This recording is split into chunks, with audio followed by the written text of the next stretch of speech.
and I want to see if you can find them on the camera later on. But for now, stay with us, because we are driving this vehicle through the bush, and we're going to see what wonderful things there are to see. Hello children. These little impalas shining so bright. They are in peak condition at the end of the summer months, at the end of the wet season. Coats are gleaming. Those are both little youngsters that were born only a few months ago in the last lambing season. Impala, one of the animals that do have a season. The one on the right, a little boy, just with a little horn bud starting to come out. Horns are about 2, maybe 3, not even 3 inches long, I don't think. I'll move forward and you can just quickly get a zoom in to have a look. There's one of the ewes coming out now. You can see she's a little bit bigger than the 2 juveniles. Most of the herd coming across in front of us.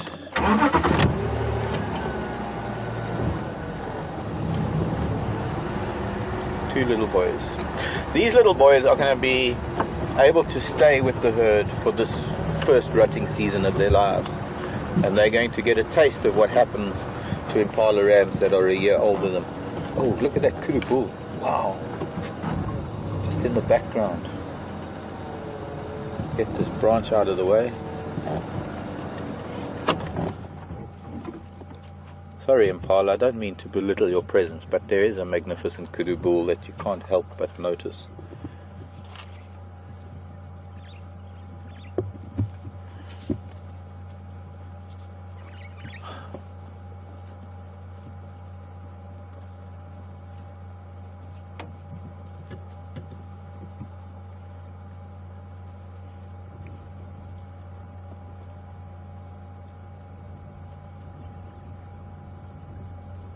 Stretching up to get to leaves that are probably too high for even female kudu, and maybe a little bit low for giraffe, but certainly no real competition for the leaf level that a kudu can eat, what we call a trophic level. And even on occasion I've seen kudu hook branches with those spiral horns and pull them down to get to even higher leaves, but it's something that they mostly only do in severe conditions where they can't reach normal browse.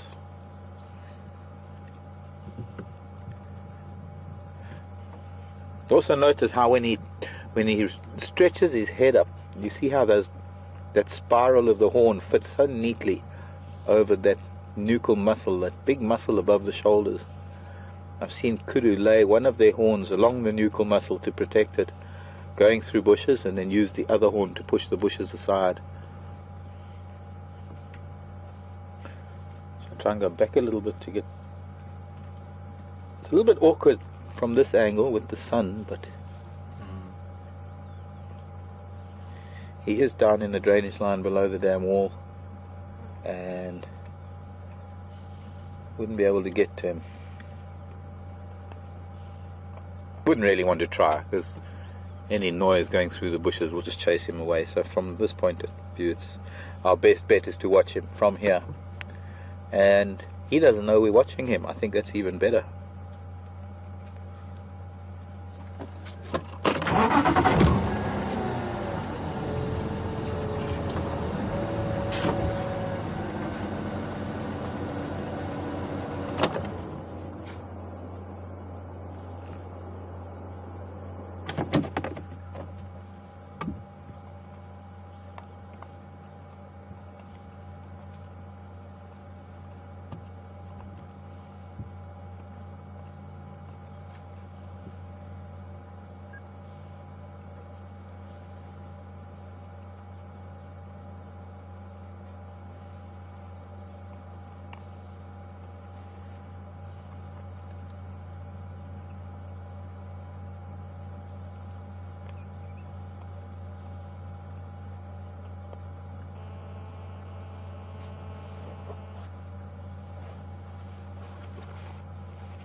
It's fairly quiet out here, and it's quite a hot afternoon. I can hear oxpeckers,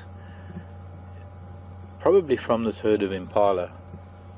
Other than that, there was a little bit of a tapping of a woodpecker earlier, but we're going to notice how activity and all sorts of things change as the afternoon wears on, and as the sun starts setting and temperatures start cooling. We will notice a marked difference in the amount of activity, the amount of movement, the amount of sound. We'll be stopping every now and then to listen. It's an important part of learning what goes on around you, not only looking at tracks in the road or finding animals by just bumping into them, but also by hearing and even sometimes smelling. There can be things that smell pretty strong out here.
The young impala rams, just a little bit older than him, a year older than him, have probably already been pushed out, and they'll be forming up with the bachelor herds, the herds of older rams that aren't able to gain territory and females while the rut is on. Interesting to watch the process over the next few weeks. And I believe maybe some of you didn't have audio at the beginning of drive, so just to recap from that, my name is Mark. Brian is on camera this afternoon, and Tara and Nikki back in final control. Kudu heading down deeper into the drainage line. I think let's move along. I want to head up towards the eastern part of our area. A little patch of the Sabi Sands, Tuma Game Reserve. Lights on then. Pretty good. Little impala rams, so cute with their little horns. I want horns.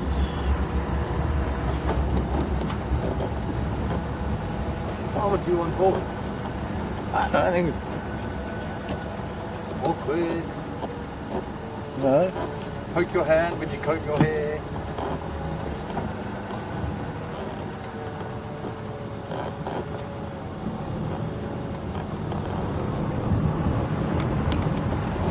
I have to make holes in my hand.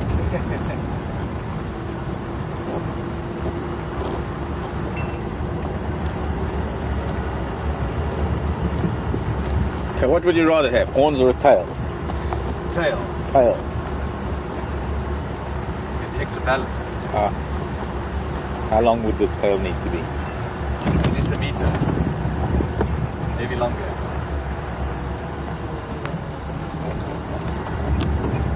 You want it like fluffy, lots of hairs like a giraffe? No, more like a leopard. More like a leopard. An elephant tail.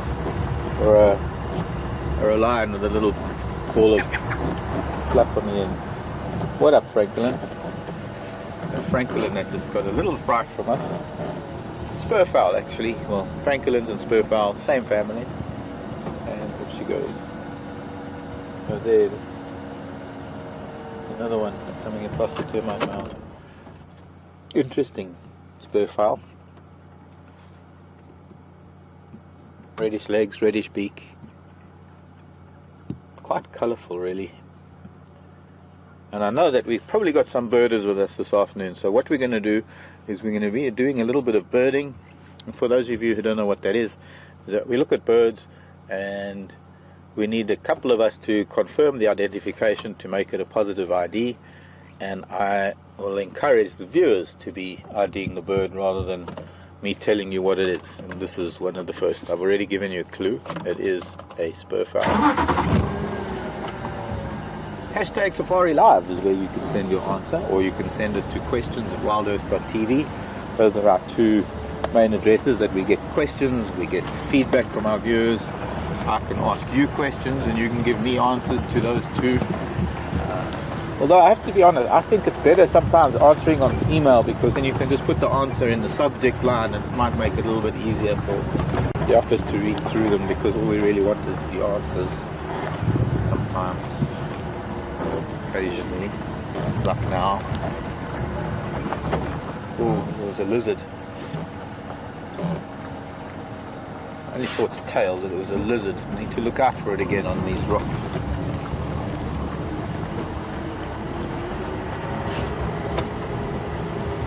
Kind of hard to see some of the reptiles because they are so sensitive and they disappear as soon as they see something or feel something big like a vehicle and humans.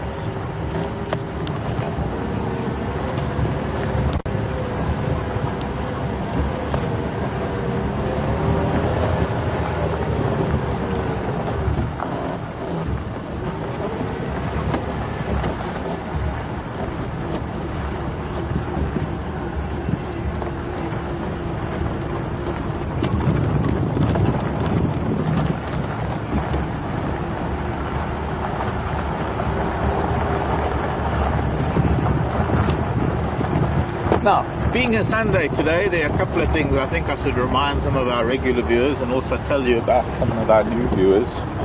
Every Sunday evening after drive, we end up sitting around a fire and chatting, and we call it fireside chat.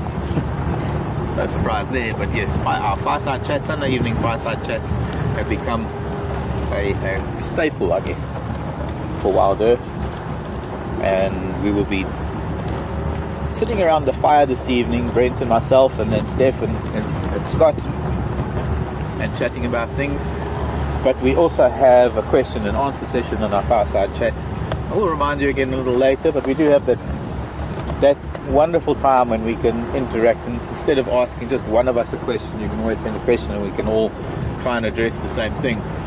So don't send any questions now, but just keep in mind that this evening after our drive, we're going to be ending drive and going almost straight into our fireside chat. And once we start with the fireside chat, some questions can come in that we will line up to answer around the fire on the fireside chat.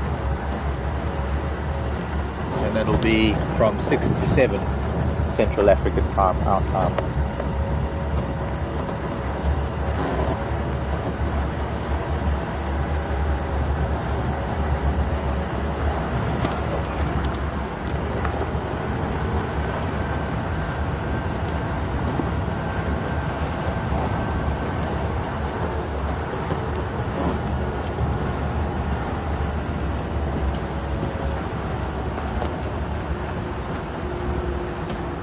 Answers coming in, and it was a Natal spurfowl. It was indeed.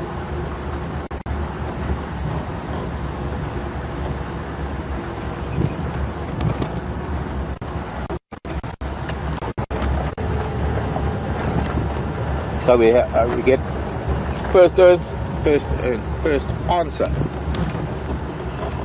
First answer was from Finland, from Raisa, on our email address, and then Donna was the first one to tweet in both Natal spurfowl. I get a number of spurfowl here. I remember in my younger years, I used to confuse the Natal spurfowl with the Swainsons. Maybe we'll see the Swainsons. But what I remember, Natal is one KwaZulu Natal. Just bear with me for a minute. We might get a little bit of it.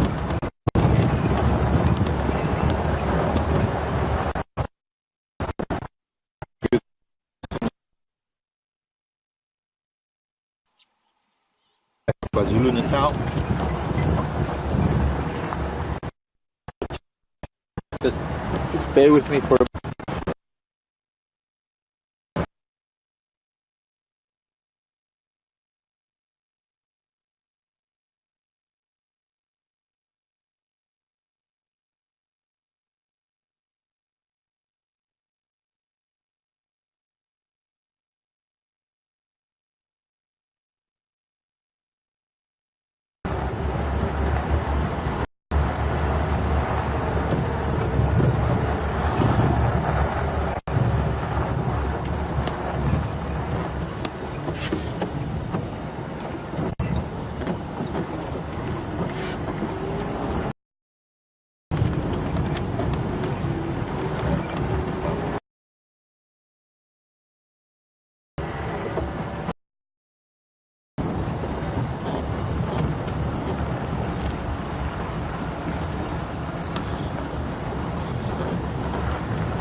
their bare feet footprints. I wonder who that was. Steph and I tracking leopards here this morning.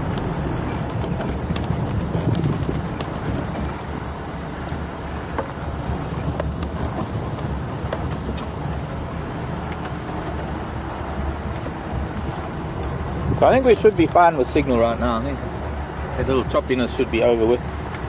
We are, after all, the equivalent of a little broadcast station on an open vehicle driving through the bush on these really bad roads sometimes, with all sorts of weather conditions, elephants and lion and leaves and snakes and dust, and well, the list is endless. But the Natal spurfowl, so named because they were discovered down in what was Natal. It's now called KwaZulu-Natal, one of our provinces, and it's a very colourful province. In fact, the southern coast of Natal is known as the Hibiscus Coast. Really pretty down there, very high rainfall, very tropical, beautiful vegetation, dense coastal vegetation. And I always remember the Natal spurfowl because it's a colourful spurfowl, as opposed to the Swainsons, which is sort of a little bit drab with the red beak.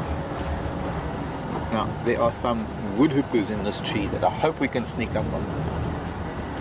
Look, they're flying across the and a grey. Ooh, grey going that way. And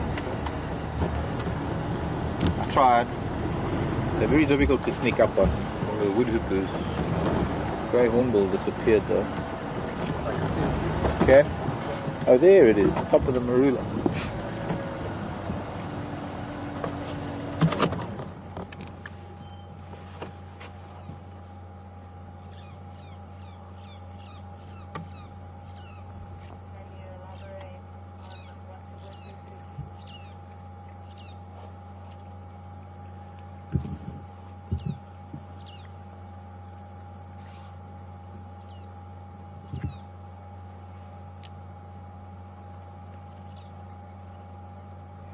Not a great view of the grey hornbill.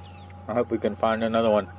Unfortunately, these green woodhoopers have flown off, and somebody's asking for me to elaborate a little bit on what they eat. They have an incredible bill, very, very sharp, decurved bill that they use to probe holes in mostly in the trees. They have an ability, especially with that long tail, they have an ability to clamber all over the branches and the trunk, and they use that long beak to pry away little bits of bark to get into spiders, little spiders' nests. I'm not talking about webs, but little spider nests that live in trees. Grabs anything they can find, nooks and crannies amongst the foliage, but generally on branches and tree trunks rather than on the leaves. There are a lot of smaller birds that are small enough to utilize the very ends of the branches to glean insects off of the leaves.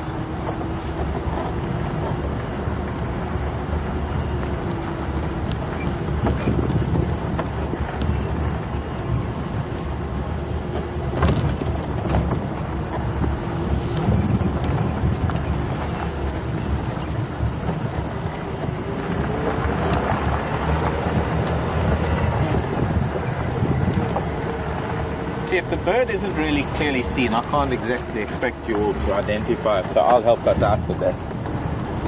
But if we get a really good view of the bird, and it stays put for a little while, get an ID on it, then I'm going to rely on all of you out there, wherever you are in the world. And also, just by the way, if you're going to send a tweet or you're going to send some emails in, please let us know where you're from. It's really great to hear from people all over the world, and out on a drive here in Africa, and it's only some late summer, autumn afternoon.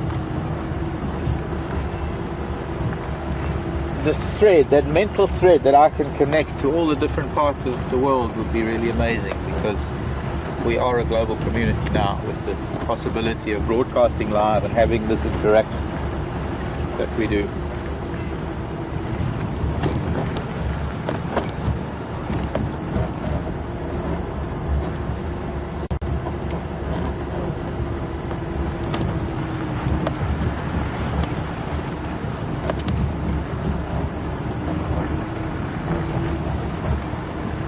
Very often, just getting back to the previous bird, and I hope I can find you another one, was a grey hornbill, as opposed to the more frequently seen red-billed and yellow-billed hornbills. And I wouldn't say that it is more rare. I mean, the grey hornbill is quite a widely distributed hornbill. I think we'll just go on to Cheetah Cutline quickly, and then go back down. Go down towards Riffleshoek Dam. But the grey hornbill is a little bit more secretive. They aren't as numerous, perhaps because they might have larger territories. They somewhat differ in their habits a little bit to the other two. I can't really elaborate on that much, other than to say that you don't usually see them feeding in the same way, and so we don't see the grey hornbill as often as we may hear them. But I'll try and find another one as soon as I can. Using the afternoon to look at the birds and other things, because the animals might still be relaxing in the shade, resting up in the heat of the day.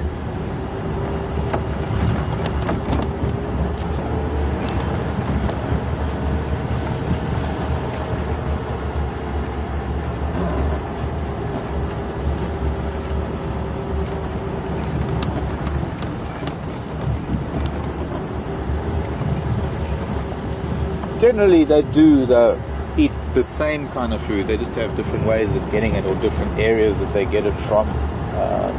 I can't say that I've ever seen grey hornbills doing what the yellow-billed and the red-billed do. Things like sitting on termite mounds and eating the termites when the termites are busy, or eating certain berries.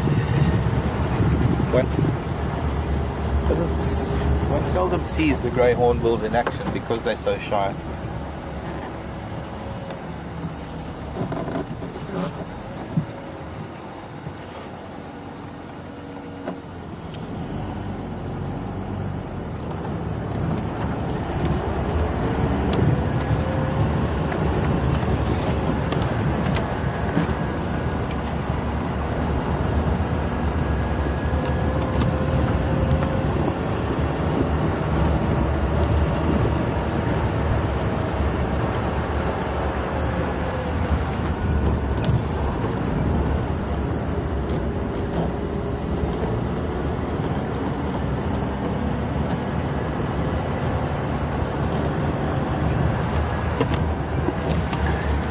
Interesting question from Debbie in Georgia. Hello, Debbie. Thanks for your question. This is a question about hummingbirds. Do we get hummingbirds in the area? What do they look like? Debbie, we don't get hummingbirds in Africa. We do get a similar kind of bird. We get a bird called a sunbird that has a similar physiology. It looks very similar to a hummingbird. And strangely enough, they even feed very similar to hummingbirds, but they don't hover like hummingbirds. And I believe they're not really that closely related either.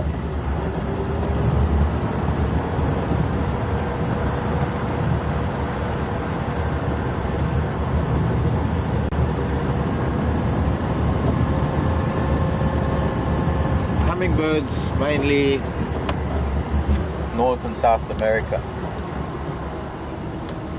I don't know, do you have hummingbirds in Europe? That's a good question. No, I don't think so. Another bird. Oh, it's flown away. Maybe still get him. Him or her. No, they just went out. Yeah. That was the southern black tit.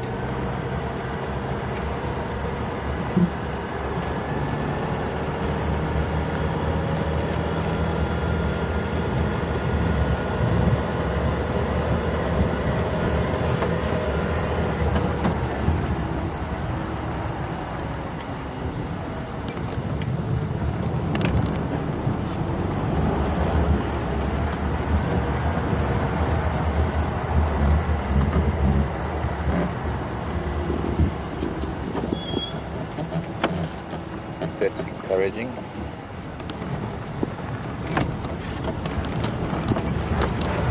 Very encouraging. I've seen some tracks on the road that are making me very excited.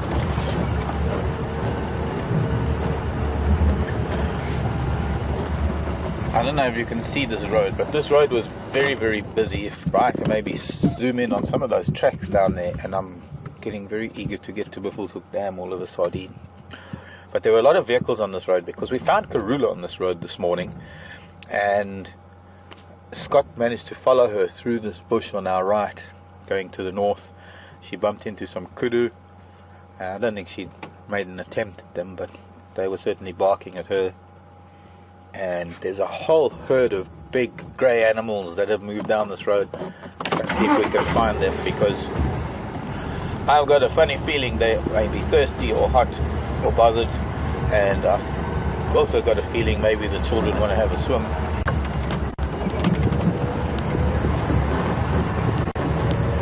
Look like a number of children.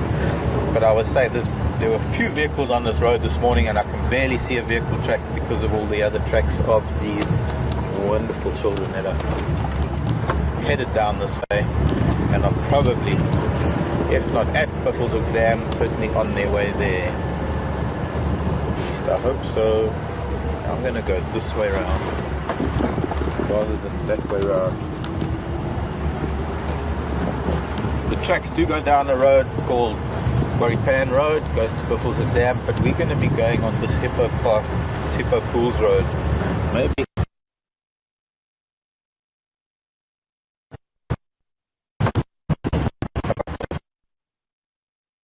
cross over from there coming back this way, because it's, yeah, see, there's an elephant track.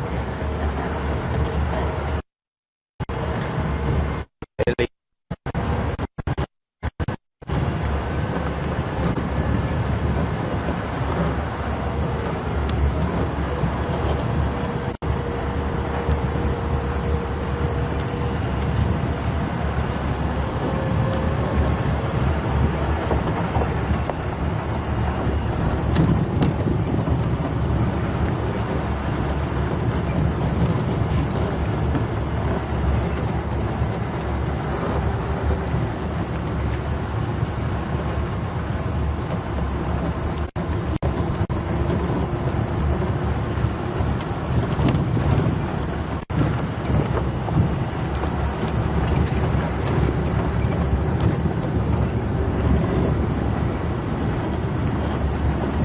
This whole herd of elephant have now come back onto this road, and they are still heading west, and there's some very small elephant tracks amongst them. So it means that there's some little ones, and this heads straight to Buffelshoek Dam, and I hope we haven't missed them. And I hope even more that I can maybe follow them up.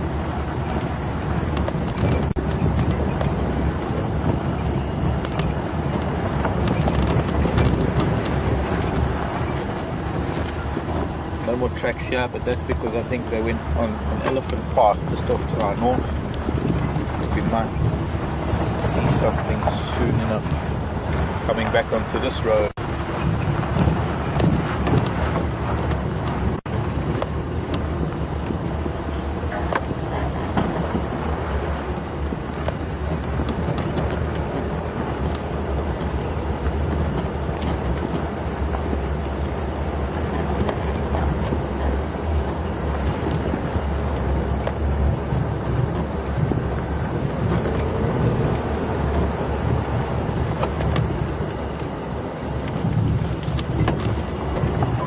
quiet at the water. A little bit too quiet.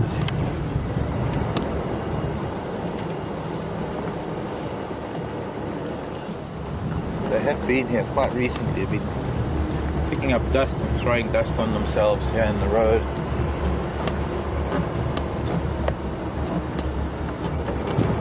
So maybe we ought to just stop and listen for a little bit.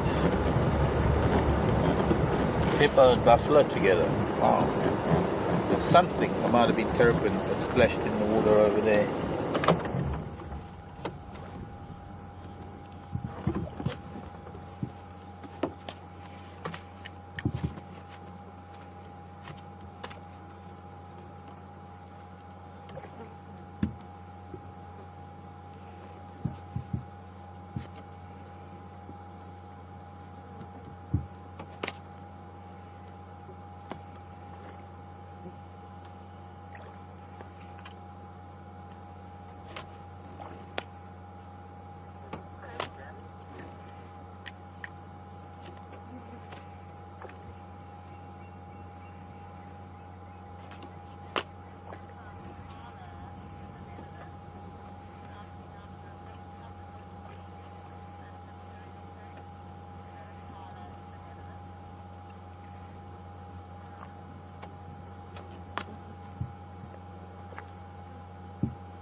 Now, I don't think this buffalo or this hippo are going anywhere. I haven't the faintest idea what they could be discussing, being so close together. I mean, they're obviously having some sort of communication.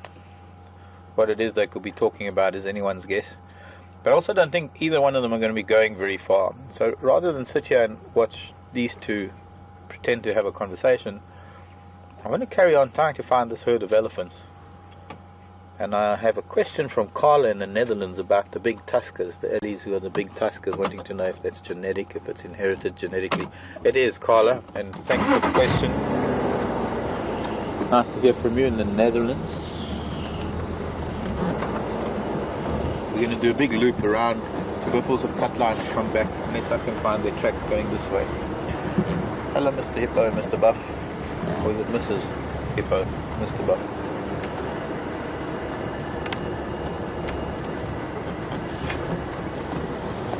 Hippo's not showing very much of it himself.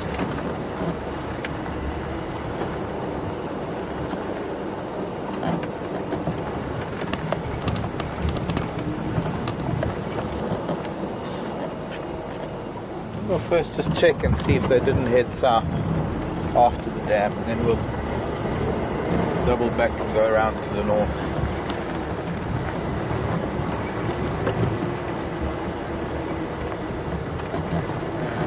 Also, Karulu was around here somewhere this morning, so I'd like to see if we can't find some sign of her.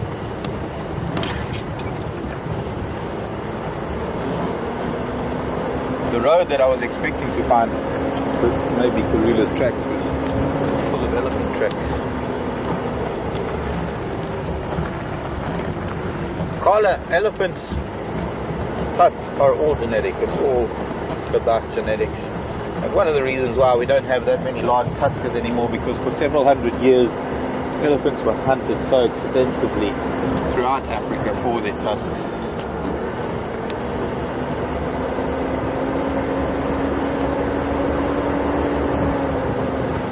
No elephants came this way. If they did, they might have. There they are. There they are. There they are. They would. I was going to say they would have done that elephant pathway. Hello, Ellies. These are two little boys, I think, that are maybe two little boys that are tagging along at the back of the herd. Very dense bush that we've got, so we're going to have to be a little bit patient with them. We can't get to see them too well. There's the little one with Mom. Hello, Mrs. Elephant. Can we join you, please? I think when we have a look, we'll be able to see her from this little bit opening here. We'll be able to see her from this little open patch, maybe. Pretty little thing.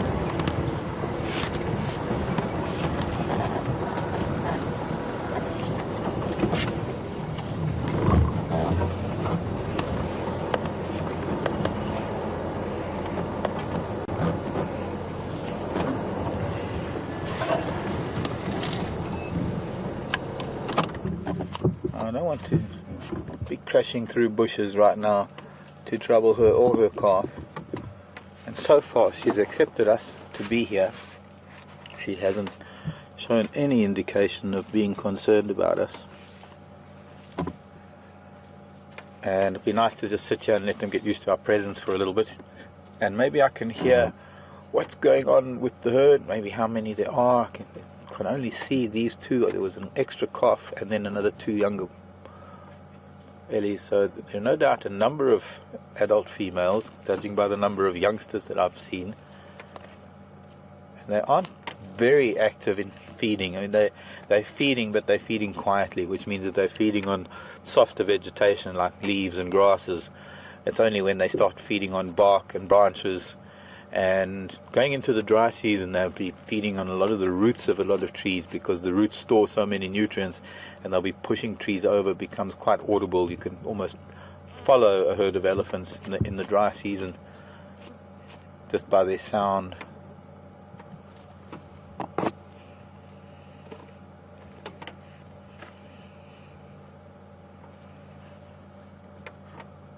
But they can also, as a herd, be very, very quiet. And, well, this is a rather quiet herd of ellies. You can barely hear her. I think if I had to walk, just me, one person, walking through this bush with boots on, would make more noise than this entire herd. She's going to come out onto the road, I think, at some point.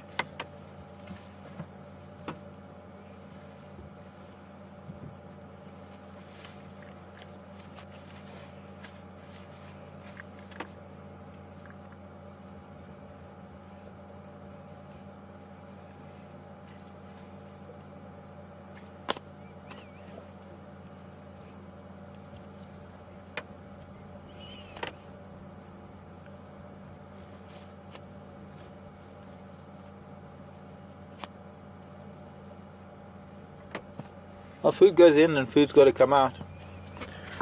So Brian is going to back up a little bit so that we might catch her coming across the road. Of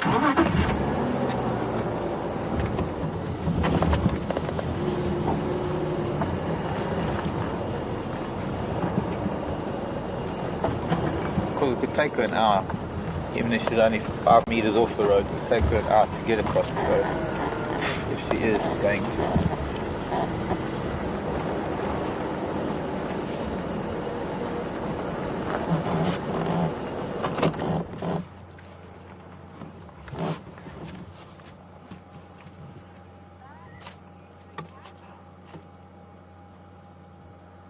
It's always a relief, it's always a wonderful feeling to find elephant tracks, or even any tracks for that matter, but you know me and elephants. And to get some idea of what they're doing and then actually finding them. So we found a herd of ellies, an elephant herd, a family group, moms and calves. There might be one or two bulls with them, we don't know yet. And we had a nice view of this female, but we're just waiting to see if this cow, if she's going to come out onto the road with her calf. And I still haven't really got an idea where they're moving now, but if I have to take it in relationship to the dam and the angle that they came from, they're possibly going to be angling more towards the south and the southwest. We'll see what happens. She's about to come out onto the road after she feeds a little bit, and she might just glance in our direction and say hello to all of you out there.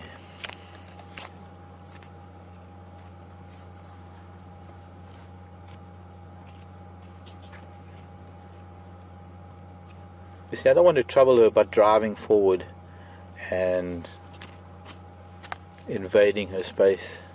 I want her to be able to feel comfortable coming into our space. So it might take a while, so it might require a little bit of patience.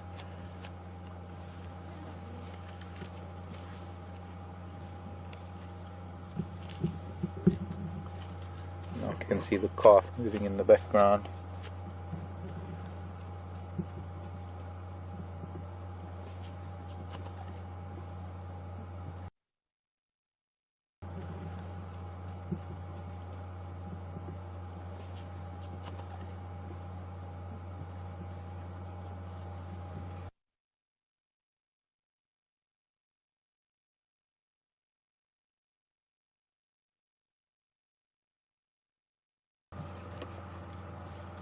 She might be pregnant, so she might be lactating again, and that 5-year-old is too big to be drinking.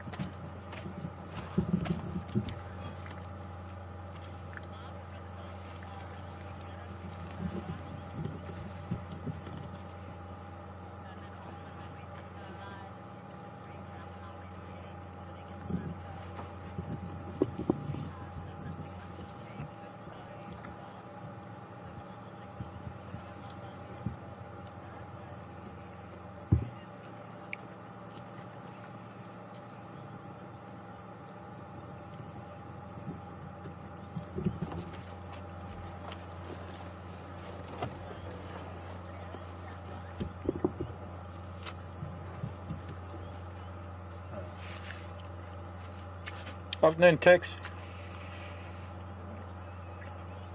Very good, and you? A small Colombian dwarf just south of Buffelshoek Dam on Ndlele.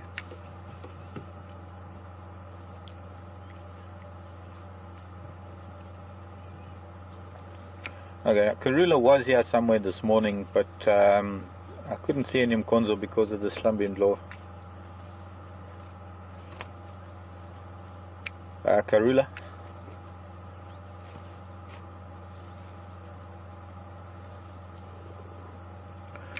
We found her on pipeline just above Tukwari Pan, and she was heading north into that block, and then I guess up towards Firebreak maybe, or up towards Pipeline Road rather.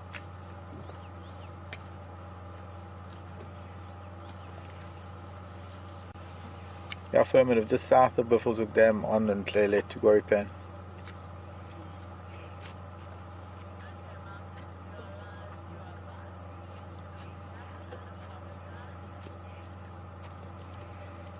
Sorry, Texan, I didn't copy the last of that message.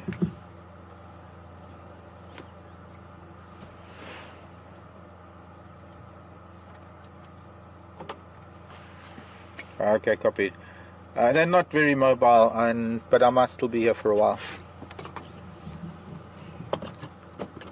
Hi, everyone.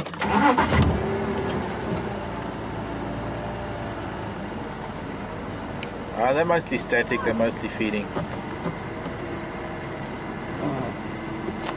Seems we have had another satellite or another glitch somewhere beyond our borders, beyond our shores rather, and we lost you for a little bit there. We're sitting with a herd of elephant. I'm not sure how many there are as yet.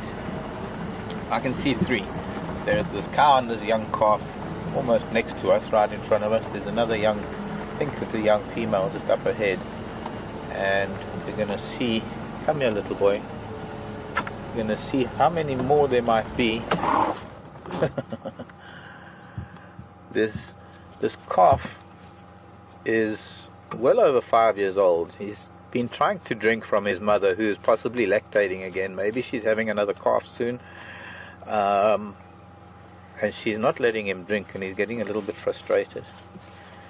A little spoiled brat. I'm going to sneak forward again. We just sadly seem to have these bushes in our way most of the time.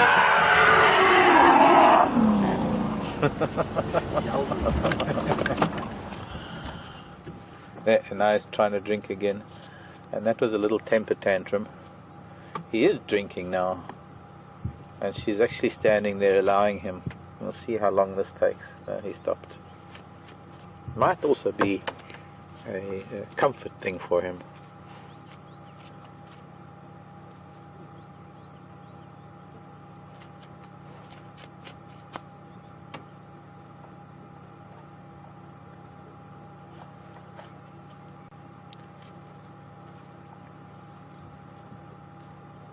Almost make out his little tusks as he, there you go, as he lifts his head to suckle.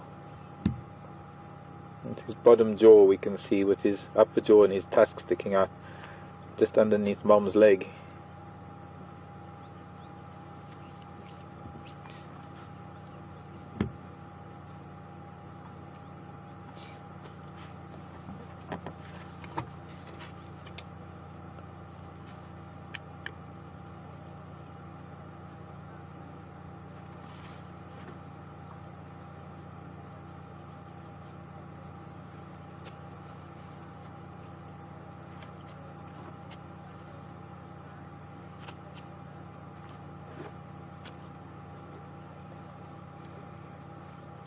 Kathleen's in Glenfield was asking about elephants having twins, saying she's seen two calves following a female, and do they have calves, or are the twins, what are their birth numbers?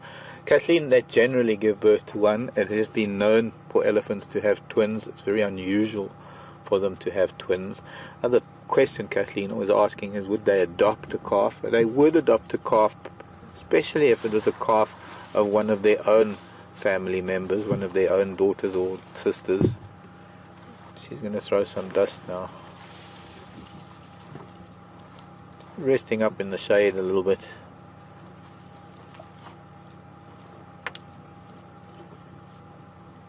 Letting the youngster suckle. Now, he's way too old to be suckling. What is she doing? She's sucking her own trunk. Almost like sucking a thumb.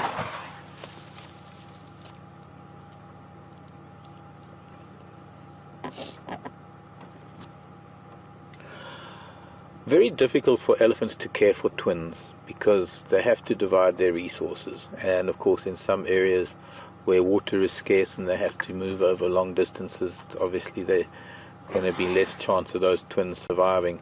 In a place like this with good vegetation and good access to water, there's a much higher chance of twins surviving. But it is somewhat impractical for large mammals to have twins because of the having to share their resources between two individuals as opposed to ensuring just one individual's survival.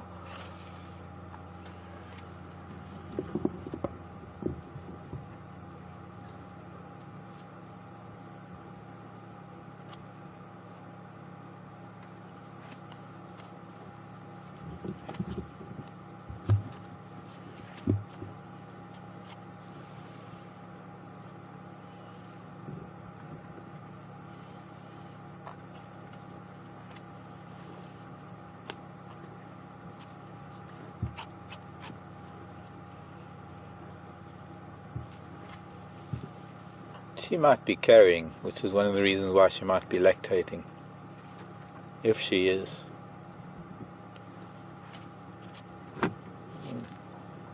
Most likely, I can almost hear the suckling noises above the sound of her ears flapping.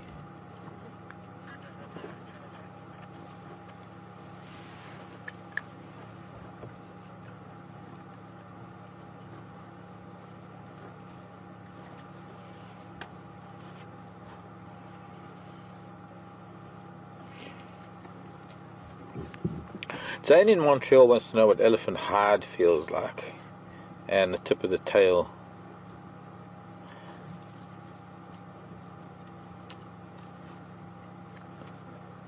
Well, I have to be honest, I've never touched a wild elephant in a manner that has given me time to think of the texture. Well, the only time I did manage to touch an elephant, I was in somewhat difficult circumstances that I was thinking more in terms of coming out alive rather than testing the texture. But it is a very, very rough... Excuse me, I'm just listening to the radio a second.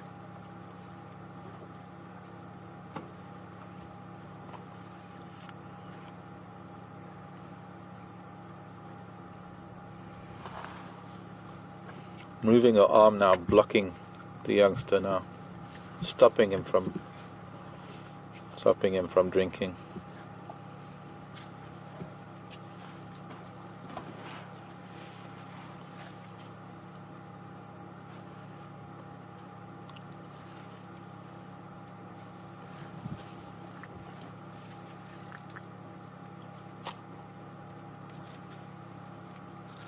Okay, I'm going to try and sneak forward again, Brian, so we can see this little one playing with... See, now look, he's trying to come around to this side of Mom, because she's now moved this right front forward, and I'm not going to be able to move now, but there, she's blocking him.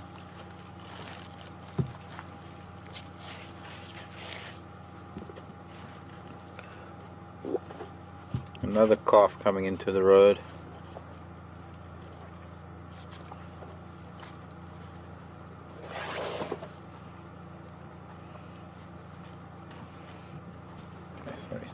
I needed to just listen to what was going on. Our radios are working again because power came back, but I'll cover that in a bit. This is just too special to ignore or to even talk over.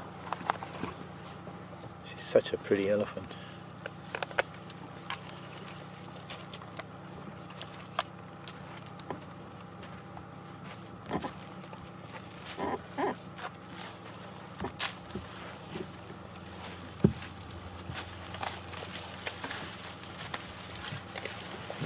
Thank you, Mrs. Elephant. That was very kind of you to share your space with us.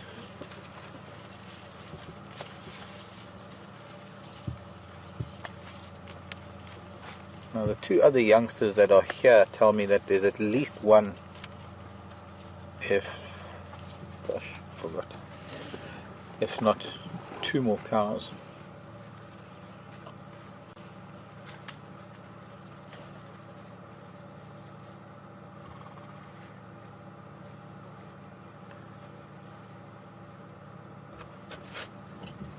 Go see these youngsters and see if we have any others. I'd like to also, we're not too far from Buffelshoek Dam, there might still be more back at the water.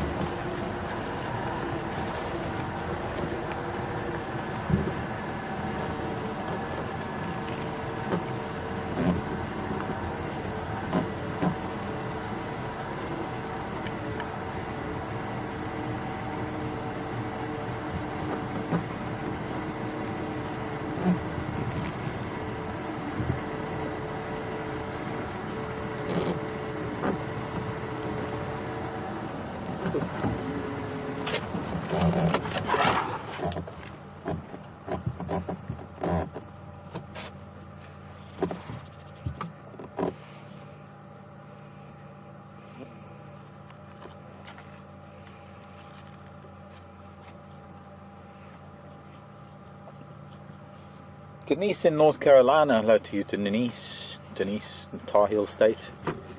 Wanting to know if the tusks of a female ellie are smaller than the bulls. Generally speaking, yes. Generally, pretty much everything about an elephant cow is smaller than the bull. Her overall size, skull, feet, body, and yes, her tusks are generally thinner. You can get tusks. Elephant cows who've got tusks much longer than bulls, but their tusks will be a lot thinner than the bulls. A little dance that elephant did when we arrived, or she, it was a young female.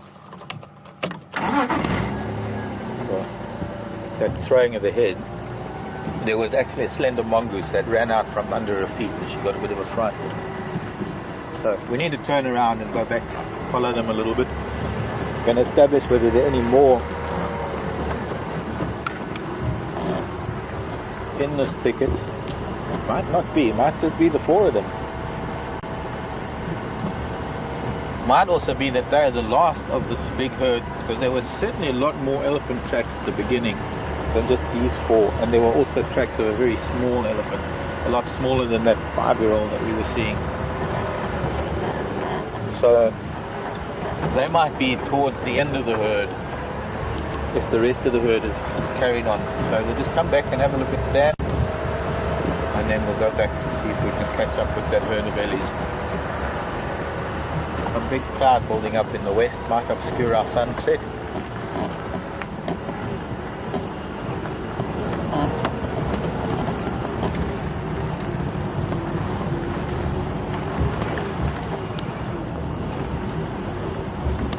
And no sign of any elephants here anymore.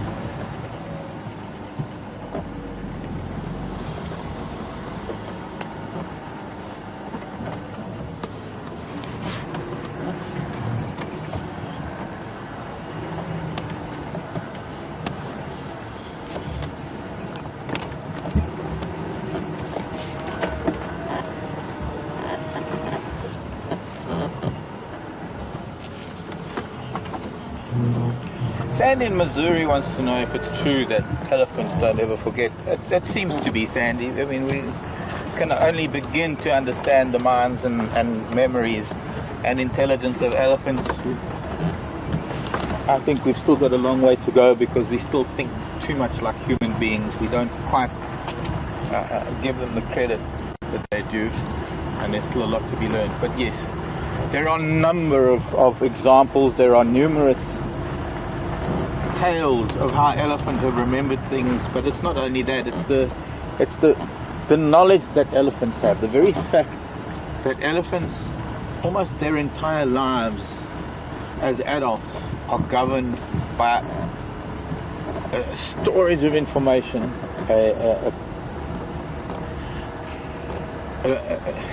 decades of learning about the lives that they need to live, the places they need to go, the foods they need to eat. There's so much about their lives that has been learned from childhood and passed on from generation to generation. Mothers teaching calves and showing them where to go in the different seasons to use different parts of the bush at different times of the year for the best benefit, the best nutritional benefit.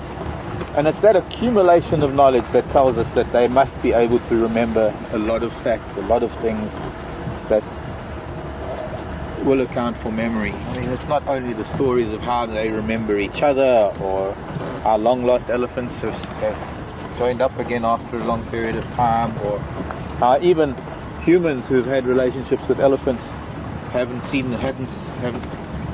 been reunited, having incredible moments with them. I can see them quite far in the bush. You just see a tail swishing or an ear flapping, but it is exceptionally dense here, and I can't see any way through to get to see them. But more elephant dung in the road. Maybe there's more of the herd further on, and maybe we need to go a little bit further. There might be more ellies up ahead.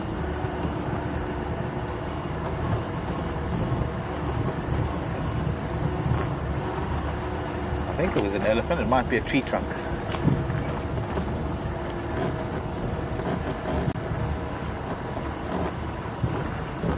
It's an elephant and a little baby with its face in the ground. Calf. So, you want to talk to us about elephants or anything else? You can send questions to questions@wildearth.tv, or if you want to send something through Twitter, #SafariLive. Superhero Sunday for the thumb. Oh, look at this gorgeous little child. Hello, Mrs. Elephant. Yes. Hello, madam. Please forgive me for intruding on your space. I shall not do so any further. I can also see a giant leopard tortoise in the road. That little one's waving his trunk at you all. Hello, baby. Trunk's up for those of you who know.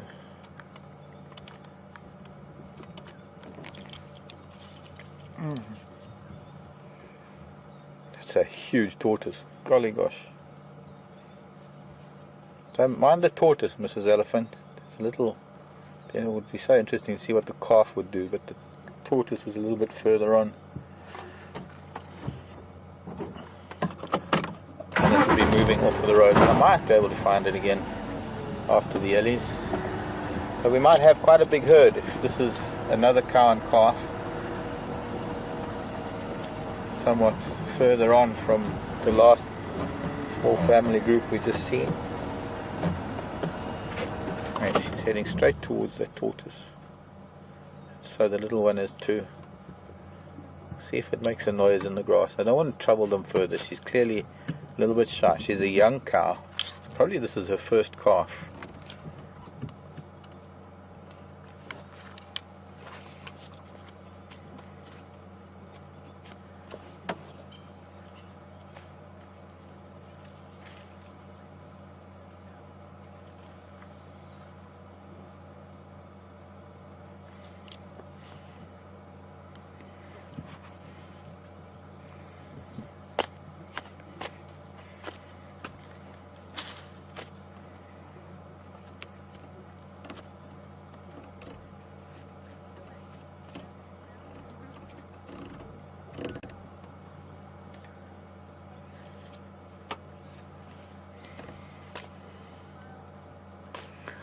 Joyce wants to know if elephants smile or any other body language. I don't know, Joyce. I really don't know. I think that they can show joy on their faces. I think smiling is pretty much a human thing. And you look at how humans have influenced their animals around them. I mean, domestic dogs, for example, smile under very strange circumstances, because ordinarily for them it would be a grimace, it would be a growl, it would be a snarl. Baring teeth is an aggressive thing, and how amazing it must be that domestic dogs have actually figured that for us humans, when we smile, it actually means the opposite, and so dogs have learned to smile. Elephants, on the other hand, don't have that contact with us, so I don't know. The concept of smile to them is joy and happiness, and when you see elephants playing, I can't answer whether it's a smile, Joyce. I don't even want to venture into that domain. As far as body language, yes, very much. Everything out here, every single animal, even snakes, even insects, everything is run on body language, because they don't have the vocabulary, they don't need, or can't use kind of a vocabulary, and it's perhaps because of our vocabulary as humans that we've lost every ounce of reading and using body language in our day-to-day lives, even though we do display it. But yes, elephants, very much so.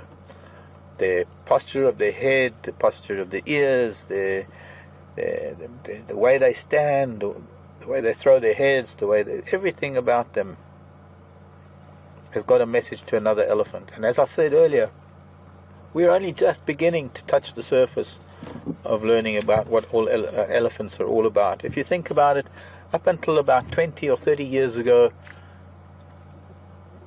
anything to do with behavior would have been considered anthropomorphic, and yet today we've learned so many new things about how compassionate and how understanding and how individual they are. Up until 50 years ago, the scientific world, the biological world, the understanding of nature was all about cutting things up and discovering the physiology, and not imbuing any traits like happiness or sadness or emotion, or the ability to think, or the ability to adapt to the changing elements in their environment. It was very scientific, and it's only the last few decades that we've been really looking at animal behavior and trying to understand it. But as for knowing whether elephants smile or not, I don't know. I really don't know.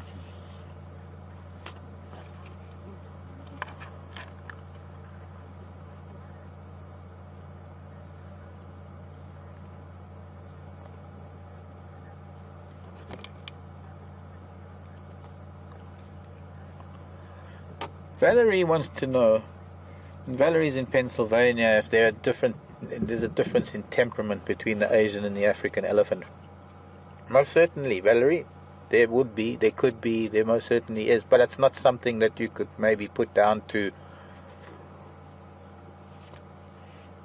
a generalization throughout the whole species. I think generally, maybe, yes. It's such a difficult comparison, because Asian elephants, to such a large extent, if we're talking about the domestic side of the Asian elephant, have been domesticated for so many years, whereas African elephants haven't. The fact that African elephants have a completely different environment to grow up in, and many different things to deal with, might have something to do with them having a reputation as being a little bit more aggressive. But Valerie, I think it depends, especially now since humans have spread so wide and far on this planet. It all depends on the individual elephants, really. There's some Asian elephants that are very much like African elephants here. I mean, it's much like this herd that we can sit with, and they're very, very docile. They're very accepting of our presence. You can go to another herd 5 minutes from here, and they will have maybe a different temperament, or there might be an area where elephants have a different encounter with humans, where humans behave differently to the way we behave here in the Sabi Sand or in Kruger, and their general temperament would be different. So it's all got to do with how elephants are treated more than anything else. And if we're talking about their temperament, clearly we're talking about how it is that they react to humans, and of course it's all got to do with how us humans have behaved around them and how we treat them. There's another elephant way down the road, another two at least.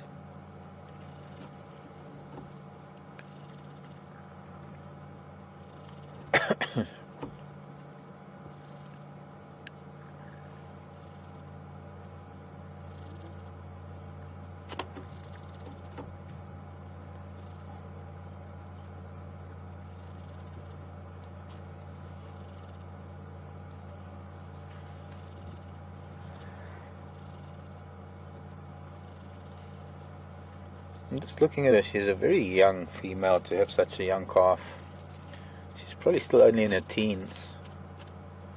There's a big female coming up at the back, but I can't go much forward until this young female moves off, because she has shown sign of being a little bit shy.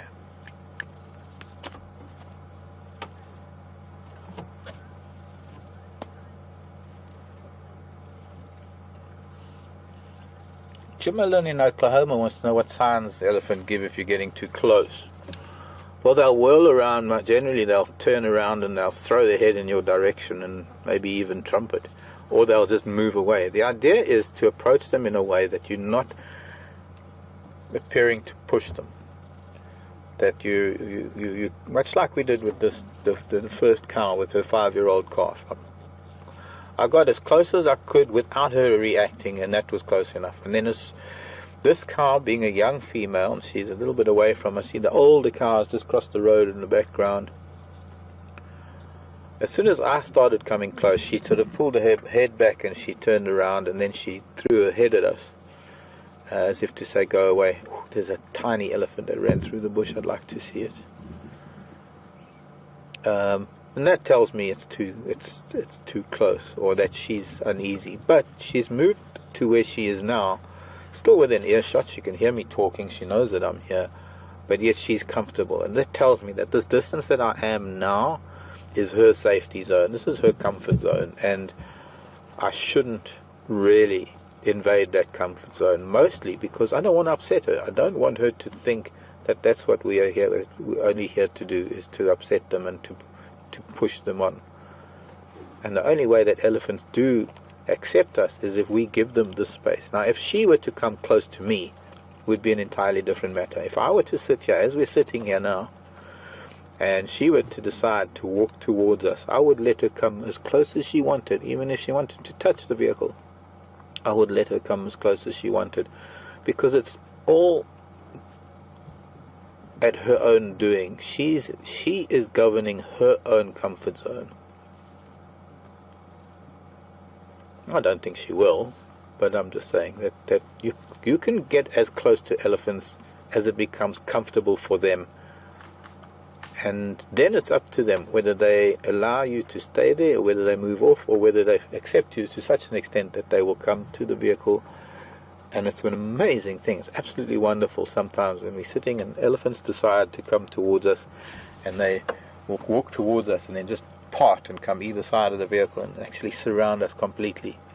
And you can feel the tranquility of the moment. You can feel that there's absolutely no aggression and no tension. There's no threatening whatsoever. It's all their comfort is in their own hands, as opposed to driving to try and get close to them. That's just too much of a threat to them. That's just too much of an invasion of their privacy and their space. You can see that the sun has disappeared, because that very big storm or very big cloud bank that was very low in the west is actually building up quite heavily and is stretching over to the east a little bit and to the north. It's quite interesting to see this. And what it has done is it's cooled things down a little bit. I don't think it's going to threaten us at all in terms of rain, but it is certainly going to be throwing a bit of rain on the base of the mountains, hiding the sun for a little bit this afternoon, and it might also provide us with a very pretty sunset just prior to our fireside chat this evening. So just to remind you, our sunset drive ends with fireside chat, and I'll be reminding you of that again at some point.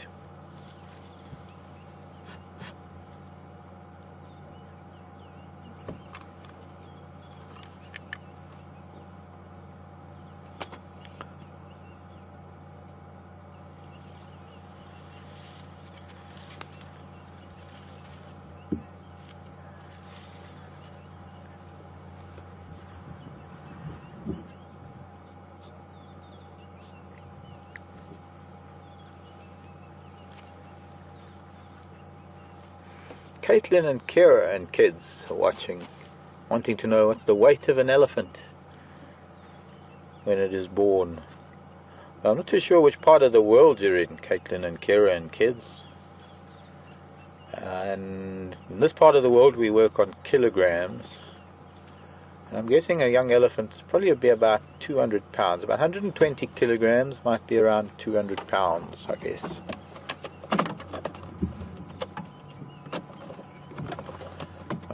I don't know, you can see that other big lady elephant.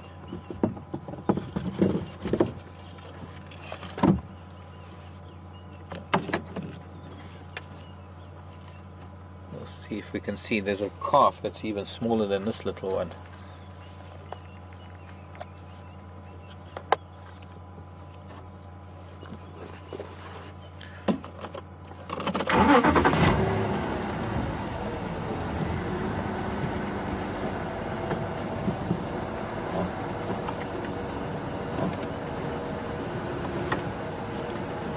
Oh, Ruth is in Costa Rica. Hello, Ruth. And welcome all the way from Costa Rica. Wanting to know how soon they come into season after having a calf. Roughly 2 years, Ruth. Okay, now let's see if this little calf, they're amongst this. I've been waiting since I arrived here several months ago to see elephants feeding in this roundleaf teak thicket. Look at that, isn't that precious?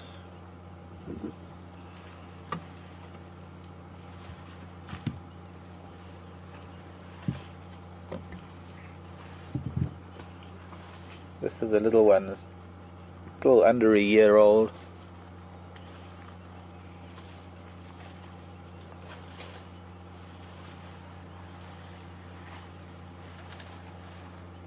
It's just learning about its ears and its trunk. Back to mom. But the big lady has got one that might even be smaller. We'll see if she's going to come this way. And what she's doing is she's picking this roundleaf teak as they move into this little low teak forest, eating the bark off of the base of the branches that she picks up. And I'm going to try and move so we can see her better. She's a magnificent big female.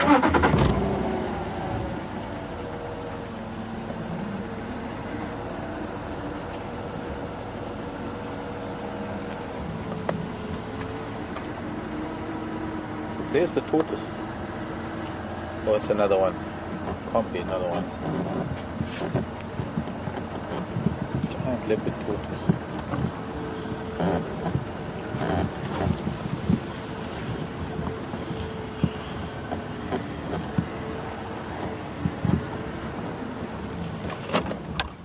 Oh, sorry, Brian, I'm going to be blocking you with that buffalo form.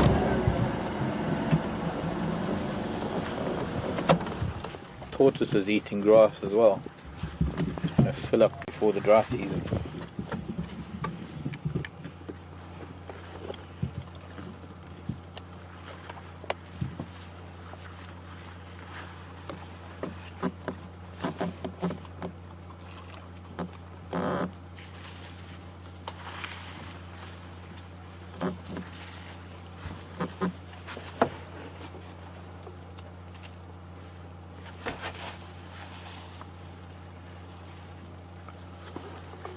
She's got two calves, this old girl. She's got the new one and then her previous calf.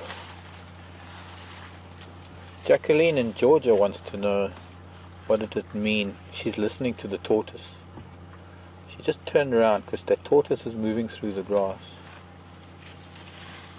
Jacqueline in Georgia was asking what it means when an elephant raises its trunk towards us.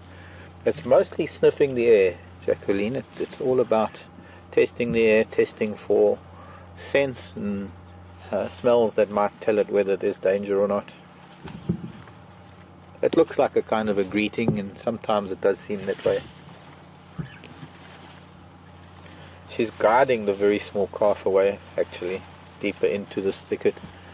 Another cow and calf even further up the road, so we were the first elephants that we saw were the sort of tail end of what seems to be a fairly large group of ellies.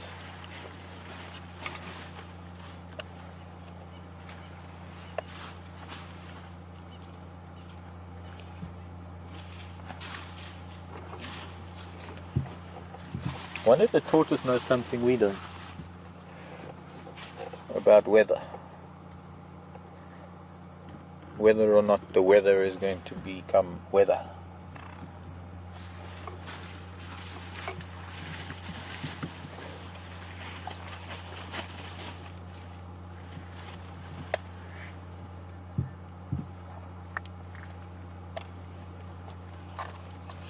Jeff in Texas wants to know if an elephant would help another animal in distress. I don't know, Jeffrey. That is not something that would be a general answer or could be generalized. While one elephant might, another elephant won't, and with so many different elephants around, and we've got several thousand elephants, you might find every single elephant will behave differently in very different circumstances. I don't know, Jeffrey. Not something that I would like to even guess at. Behavior is a difficult thing to understand and to predict, because it is not something that is done purely out of instinct or purely out of pre-programming of the brain. Much the same as us humans. If you had to look at us humans, how many of us humans would help something in distress and how many of us wouldn't? It's very much the same thing, except elephants don't have. Well, I suppose that's where the similarity ends, or rather the analogy ends, but because we are such an anomaly on this planet.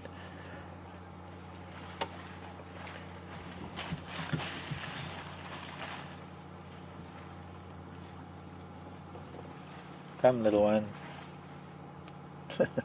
Just peers at us through the round leaf teak.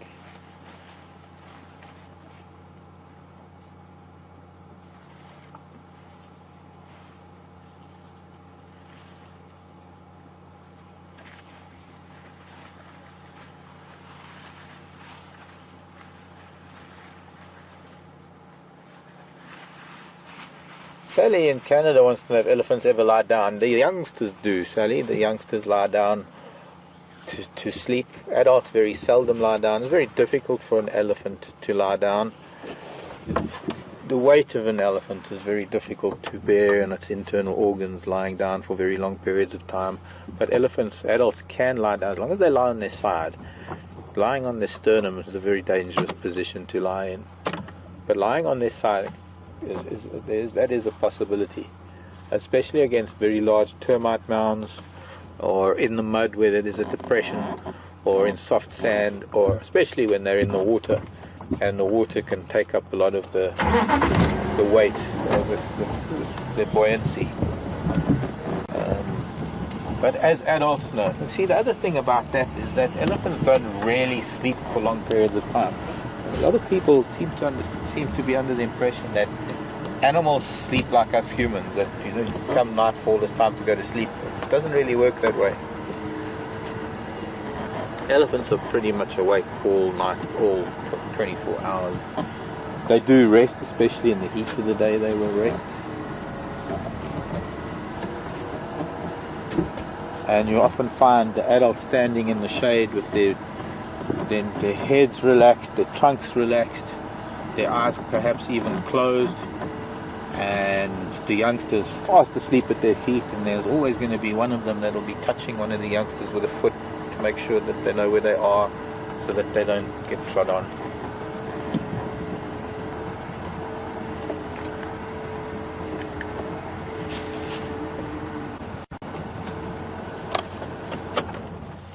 see, now as soon as we're approaching, she turns around to see what we're up to, and that's the point where I need to stop.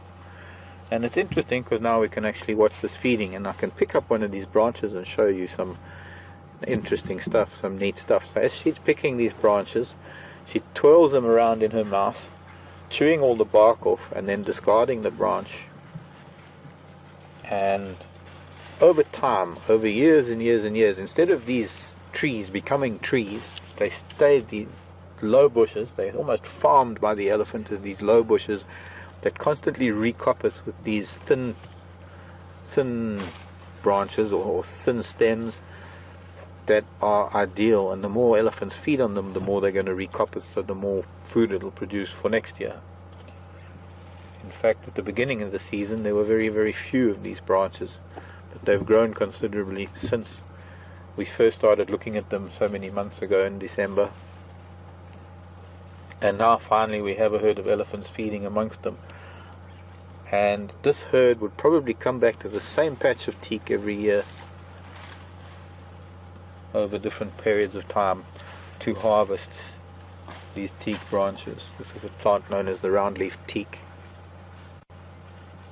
And well, it doesn't really grow into big trees here, but in places where outside the reserve they grow into really beautiful trees. Got a lovely yellow flower, very pretty yellow flower.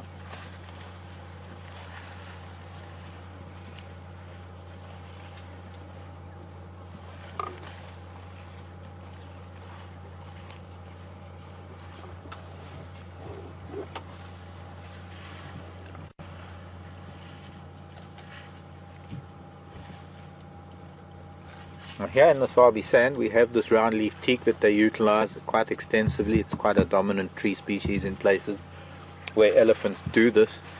And further north from here, where this round-leaf teak starts fading, we get another plant, another tree called the mapani tree, that the elephants do almost an identical thing with them. They constantly harvesting them, constantly recoppicing, what I call farming, constantly farming with this round-leaf, or rather the mapani up there, round-leaf teak over here. Further north, when the mapani starts fading away, when you start going north into East Africa, there are different trees there that they will utilize in much the same way, mostly only to get to those thin branches and to get to the bark from the base to where the first leaves start forming. But the other interesting thing is that it allows them time to, or rather the calves, to wander freely amongst the thicket, and that's what we've actually had here. We've been able to hear these very loud footprints because these calves are stomping through dry leaves while mums are feeding. And I suppose they're learning at the same time. So while she's chewing the bark off of one stem, she's actually picking the next, so it's almost like a constant supply of bark. As she finishes that one, she lets it drop, and the next one goes in the mouth.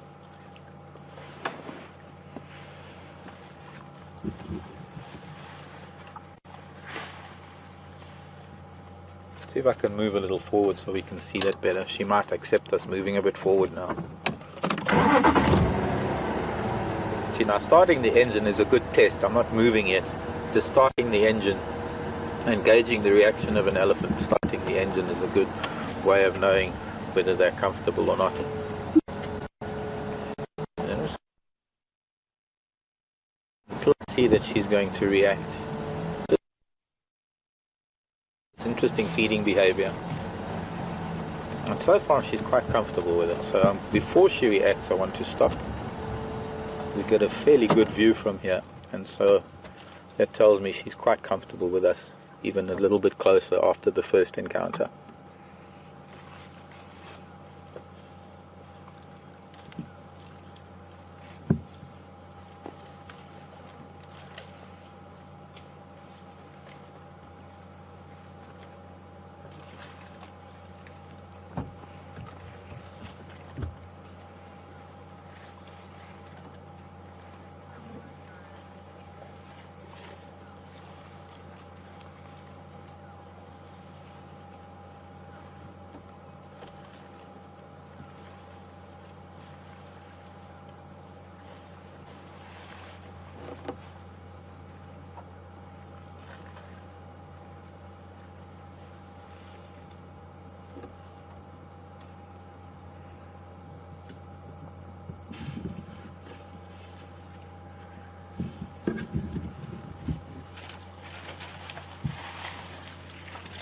Something spooked her.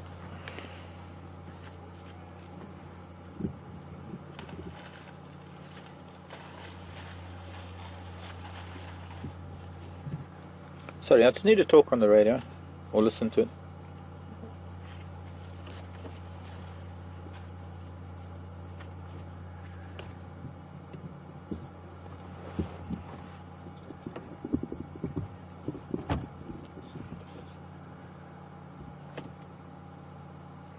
I was on Konzo for 2 Mshinzele on Buffelshoek cut line heading west this morning towards Buffelshoek sign. Text incoming. Confirm you got what on Konzo you got up there.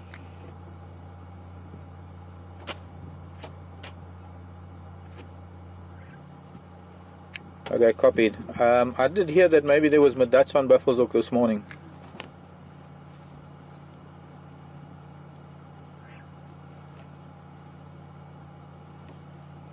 Okay, copied. So anyway, sorry, as I was saying, she suddenly got very spooked for some reason. I can't tell you what it was. Possibly because her matriarch was moving away. She's not a very young cow. She's even lactating, this female that was with us. But something just suddenly put a bee in her bonnet and she ran up to her mother.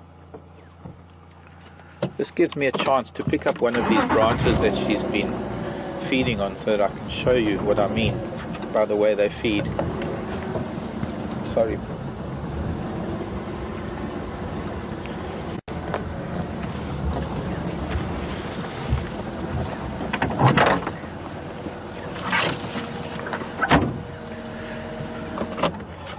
So this is a very, very fresh, and this is why this is where we learn a lot about our environment from a very young age, is actually watching animals do things and then going to where they were and being able to investigate after they've been there. So this is a way that I have learned over time how fresh branches are after elephant have been feeding on it.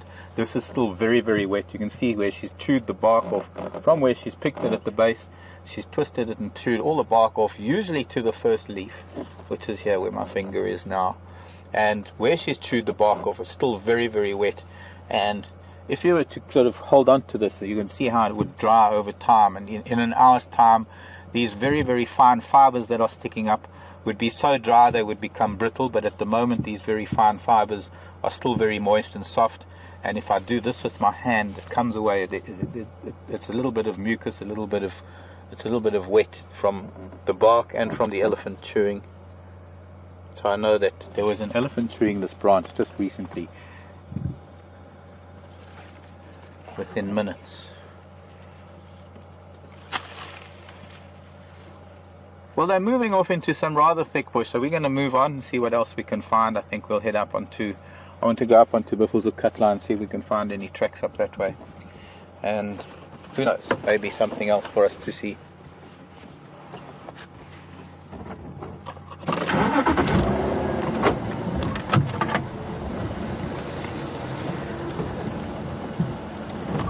Find a place to turn around. Or we could just carry on this road. We can do that too.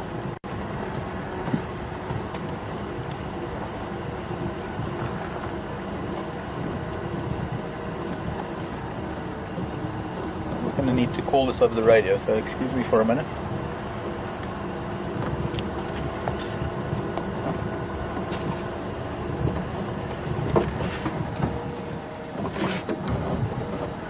Station leaving Columbian Grove, Nyala Road Junction, just south of Buffelshoek Dam.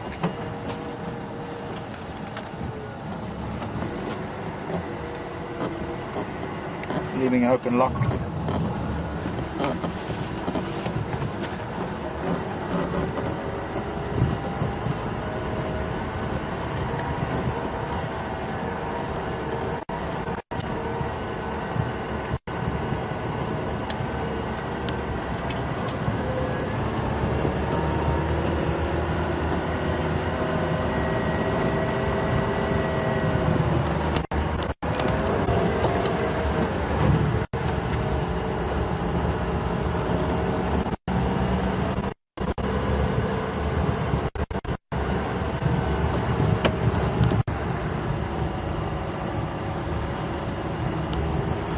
Julia and Rachel want to know what type of feather I'm holding.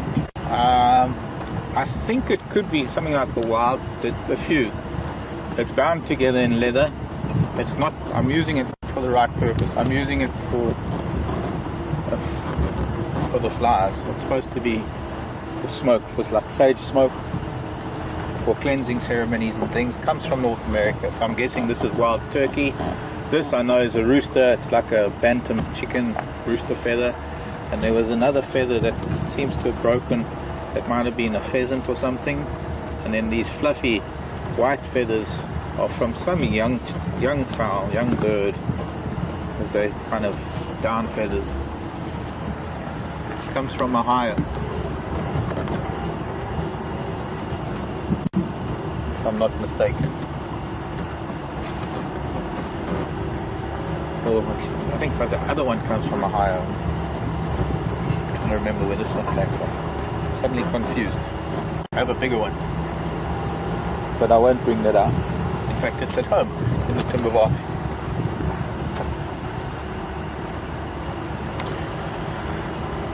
But it beats hitting myself in the face all the time.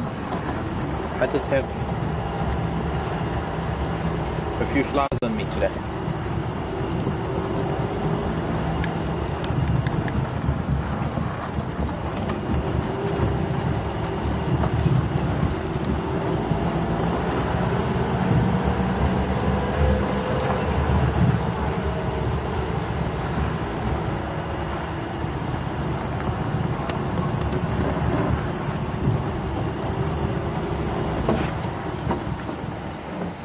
I found a flower, a Sunday flower for the ladies, on the floor, on the ground, to the left. Trying to see what the best bet is to, I think from about this angle, Brian. If I turn a little bit, any closer, and we're not going to see it. It's a very pretty flower.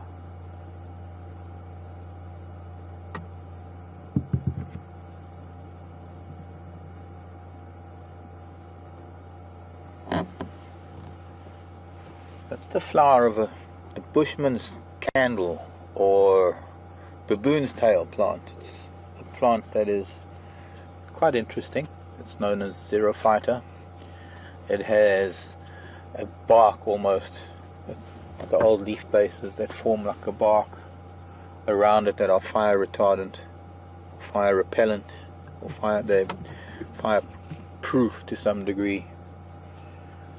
I wonder if I can find an old piece. Let me see if I can find you an old piece so I can explain it to you better. There's some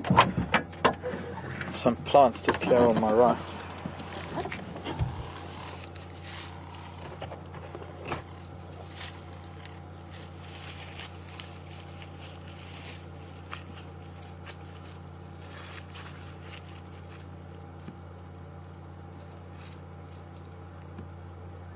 Maybe you can.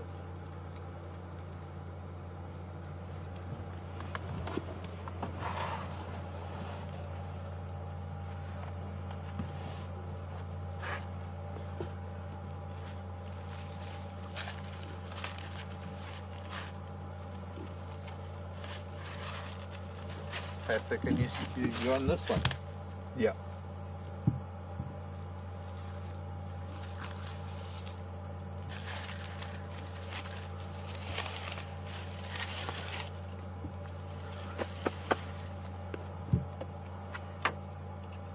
So I found bits of that fiber. You can see the leaves are coming out of these stems. These stems are very, very dense. They're very, very old, these plants. They might look like just little ground plants, but they're actually quite old.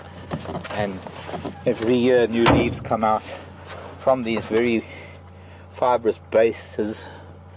And then, of course, luckily we've managed to find a flower, which was probably a result of this recent rain. But here I've managed to, from an old one, I've managed to collect a few of this fibrous material from an old stem that obviously had been trodden on and was lying flat. Now this outer part becomes quite fire retardant, and it is believed that bushmen are able to carry hot coals, to keep hot coals alive in this fiber for a considerable amount of time, hence the name. One of the reasons why it's called the bushman's candle. The other thing is that they would take these pinnacles of stems that are dry, that are dead, and dip them in animal wax and use them as a torch, to use them as a candle. But they're also known as baboon's tail for obvious reasons, because they supposedly look like baboon's tails. So, lovely little mauve flower for the ladies on this pretty Sunday day. Not so more sunny Sundays.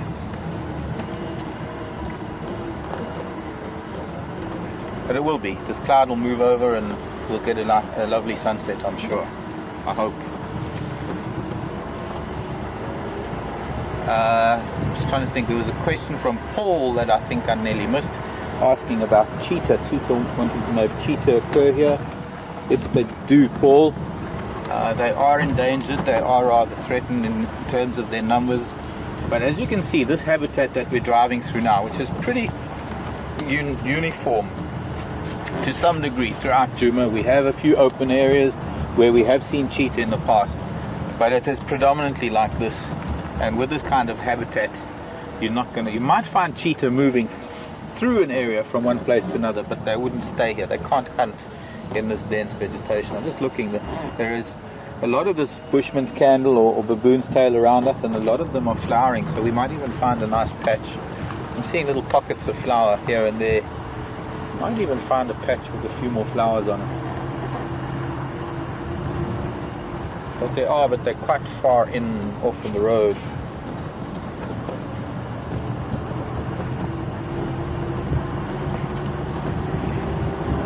Zero fighter. A xerophyte is a ground dwelling plant. Spelled with an X, not a Z or a Z.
Moving over quite fast. It's now covering about a third of the sky.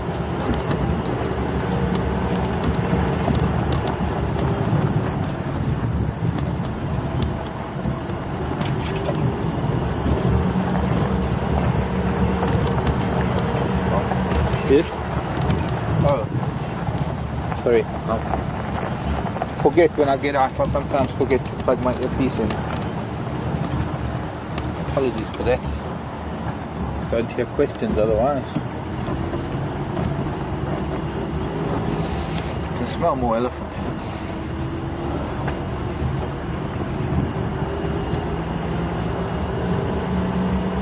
That's why I can smell elephant, because there's elephant dung in the road, but it's not very fresh. It's probably from these elephants when they came towards Gari Dam. There's a nice flower, some more flowers.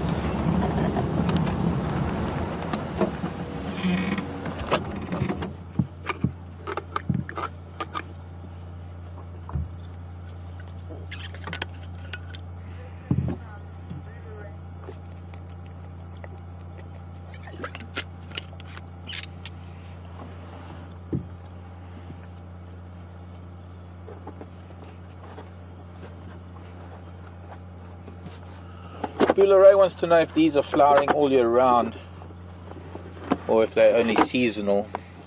They are seasonal, Ray. I'm just also, while we're looking at it quickly, I just want to have a quick look, because they were blooming earlier.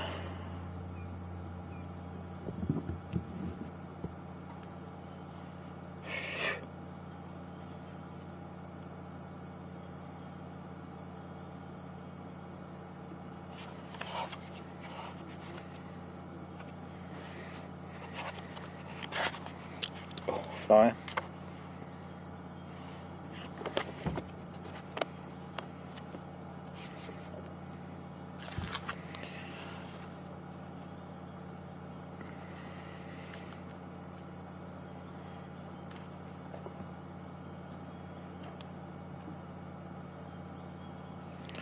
Well, the one of the species flowers any time of the year, especially after fires,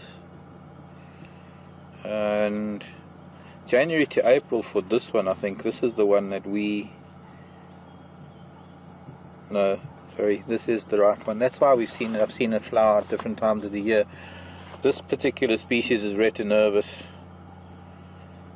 and not really lilies. They're not lily family. They belong to their own family, actually, known as the Tecophiliaceae. And I guess it's the rain that's prompted them to flower.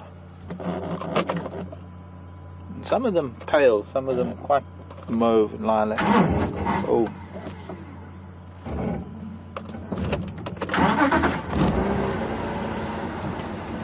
Pretty. Very pretty flowers.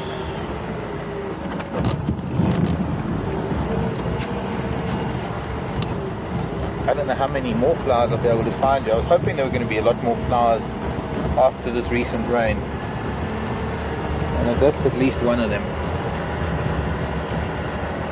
So sometimes when I look at flowers, I don't really register what time of the year it is, but I do remember seeing these flowering earlier in the year, earlier in the summer season. So I wanted to see if the book mentioned anything about specific flowering periods. One of its cousins, another type of xerophyta, only flowers January to April, which is, I guess, late summer, end of summer.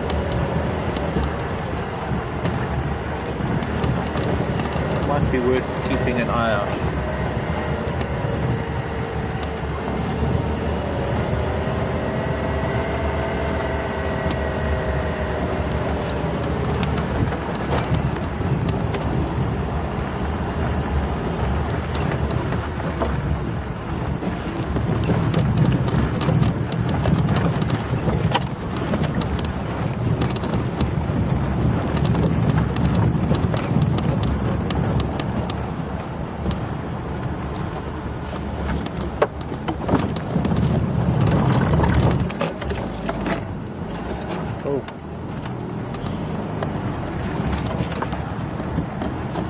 We're back at Guaripan. We were here a little bit earlier. We came this way looking for elephants because we picked up their tracks. I've done a fairly big loop all the way to Bugglesook Dam and back to here. And what I want to do now is I want to go up onto Cheetah Cut Line, which is our eastern boundary, to see if, and then head to our northern boundary to see if we can find any signs of a cat that was here this morning. Stefan and I got here. We were tracking Karula, and he got out to walk up this way to see if her tracks were here. I went to walk the other way, and as he got to about where we are here now, right this very spot, one of the landowners pulled in to talk to us, and Karula was sitting on the road. She just glanced at us and carried on looking at something she was looking at, and then she proceeded to head into this bush, and it looked like she was after something. She did disturb some kudu. We heard the kudu barking after Scott got here. Scott and Andrew came in to see them.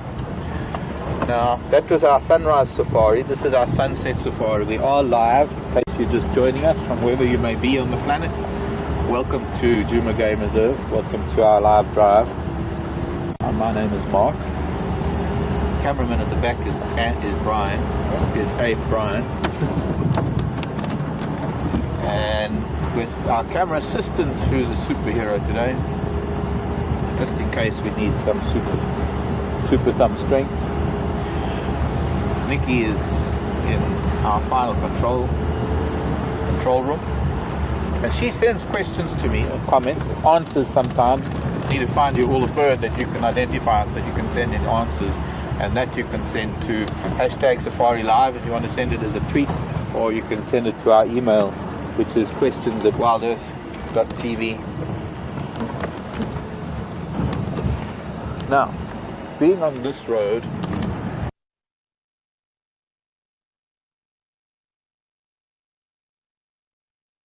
and then the next road when we turn 90 degrees and start heading west, it's going to be important for me to be able to try and find any signs of this leopard. The other road, and if she hasn't come out there, then we might have to loop back to Biffleshoek Dam to see if we can find her somewhere around there. Sitting around a fire in the middle of nowhere in the open and having a chat around the fire. And our fireside chat starts shortly after our drive this evening. We have a short break. We're going to need to just have a short break at the end of drive just to set up all the equipment, and then we'll be live. Brent and myself, I think, at first. There's good rain. You can actually see the rain coming out of that cloud.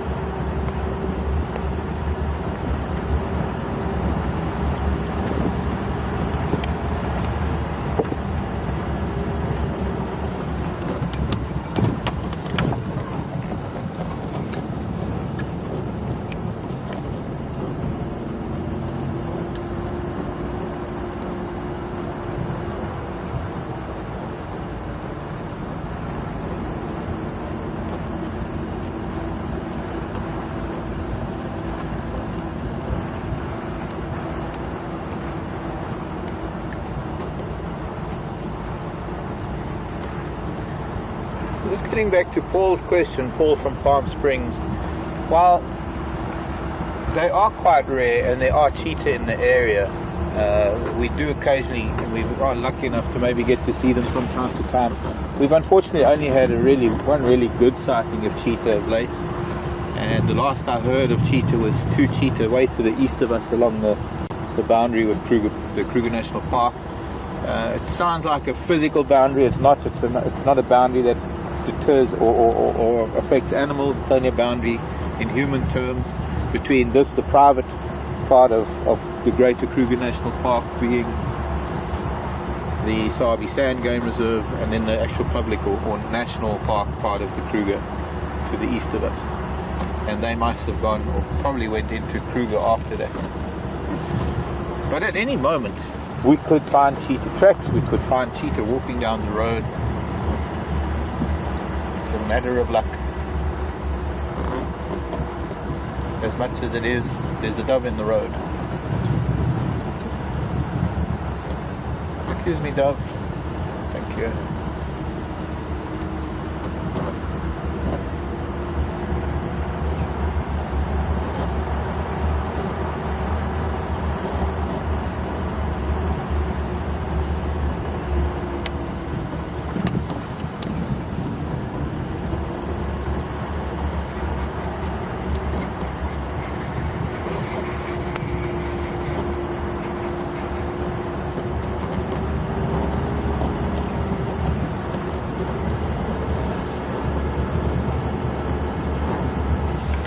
So far nothing crossing back to the east in terms of our leopard. Not yet at any rate. Maybe we should try fire break.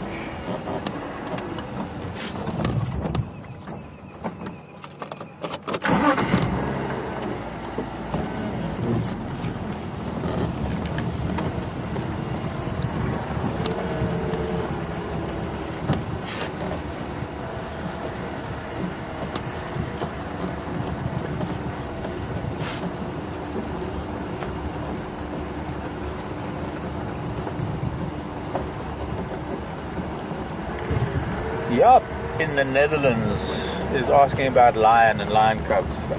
Scott was probably talking about lion cubs this morning. Excuse me. Sorry, the other radio going. Yup, nice to hear from you in the Netherlands. Wanting to know at what age do lion bring their cubs back to the pride? Yup, probably around 6 weeks old, maybe even earlier. There's no fixed number because some prides, it depends on so many different things. Sometimes without other youngsters, if they're the only youngsters, they might come back earlier. If there are other youngsters that are slightly older, they might spend a little bit more time away. I can't think of any particular number that would go for every single lion pride, but generally anyway, from say 3 to 6 weeks maybe.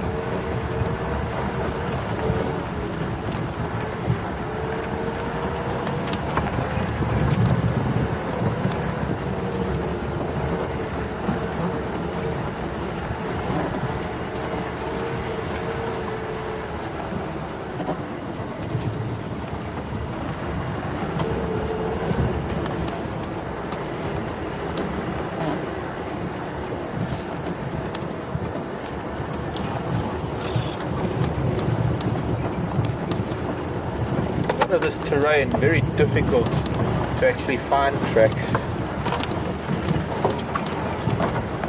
I just have to go back up onto the road, the main road.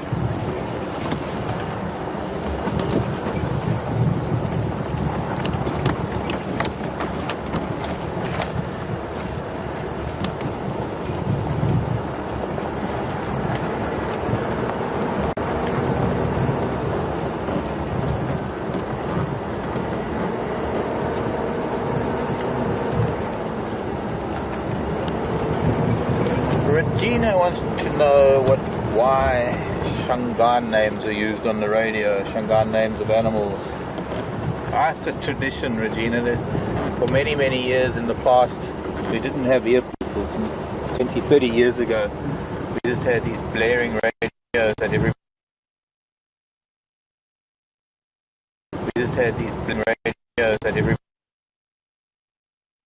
Covering a very large area.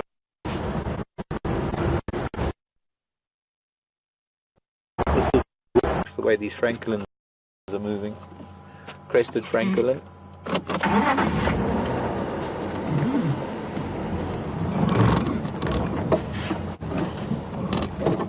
Oh.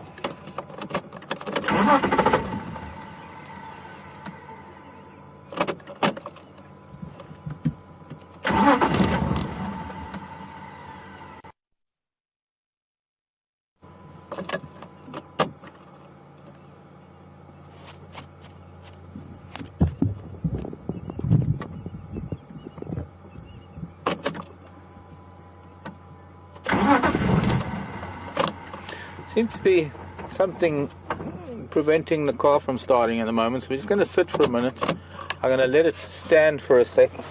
We can look at the sky. I'm not in a good position to see a great sky from here, but we'll also sit and listen.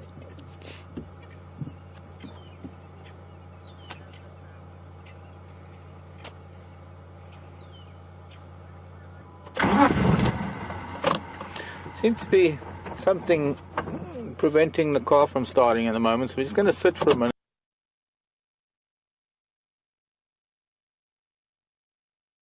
I'm going to let it stand for a sec. The Sabi Sand. So we're now going to be looking just at the top northern part of the Sabi Sand, and what we have here is just this little bit of ground here, basically the size of 2 postage stamps, which is Djuma. Now, the Sabi Sand is part of the Greater Kruger National Park, which runs all the way up the north on the eastern side of the Sabi Sand, all this dark green coming down the edge, and all the way down south. And that is millions and millions of acres. So there are hundreds of giraffe in the Greater Kruger National Park that do come into the Sabi Sands, but it's a matter of whether they're going to be spending any time here, because the movement of animals like elephants and zebra and to some degree wildebeest, lion to some degree, especially cheetah, a lot of animals that we only see fleeting glimpses of. It's because they don't have territories, they don't have very specific areas that they live in all year round. They will move. There will be giraffe that one day they'll be in Kruger, and then a week later they can be here in Djuma, and another week later they can be in this part of the Sabi Sands, and they move around vast areas covering different feeding grounds. So one of the reasons why we don't have any, we don't know of any giraffe here, is because we are just this tiny little area in such a massive area. I mean, we are 1,000 acres, or rather 2,000 acres of this 150,000 acre private reserve, which is part of and open to this 7 million acres of the Greater Kruger National Park. So the chances of having a giraffe here are always good, and that is why when we do have giraffe or elephant or any of the animals that we see here, why it is so wonderful to have them here. The fact that we see a lot of leopards and a lot of this other animals on a regular basis is because they're territorial, and they live on Djuma. They don't actually leave their territories. Giraffe are not like that. So one of the reasons why giraffe are seen only occasionally, and why it would appear there are not a lot of giraffe, but in actual fact there are quite a few giraffe. It's just that they don't sit still. Let's see if we're going to have any luck out of this machine. Right, there we go.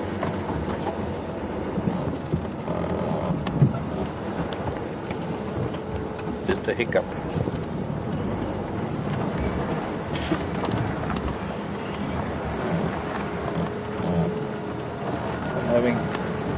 Come onto the boundary. I want to go back a little bit to that road where the Franklins came from. I think it's a road.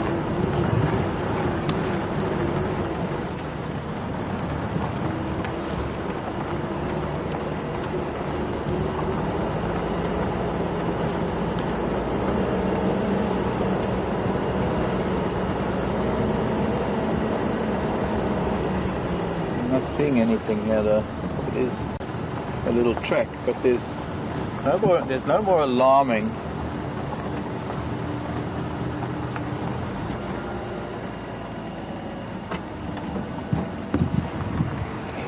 Sometimes we will never know. Sometimes things happen and we will never find the answers to them.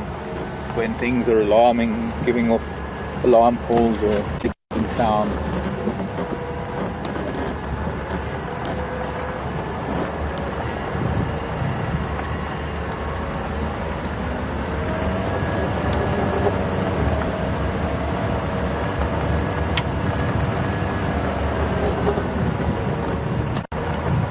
We're on our northern boundary, we're heading west. As you can see, there's a lovely pink glow to the sky in the west, and I'm sure this is going to prove to be a really beautiful sunset. But before we get there, time-wise and geography-wise, I'm going to make a trip back into Buffelshoek Dam just to do some double checking.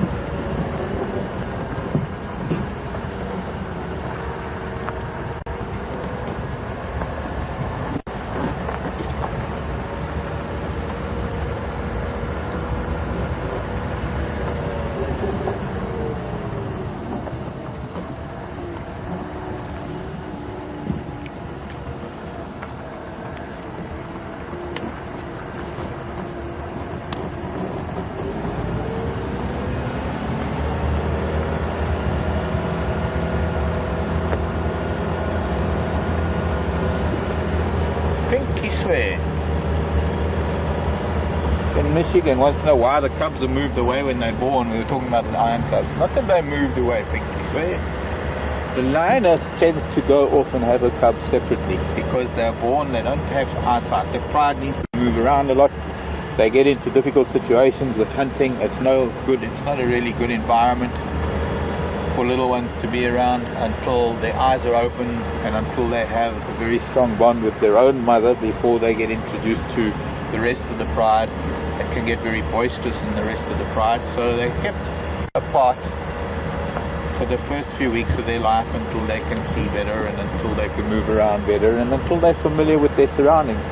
And even though sometimes they are with the pride, they're often, oh my gosh, look at this lily in the middle of this season from that little bit of rain. I'm going to have to go and lift one of these candy lilies, show it to you. Just point the flower at the camera. You've got to see this beautiful color.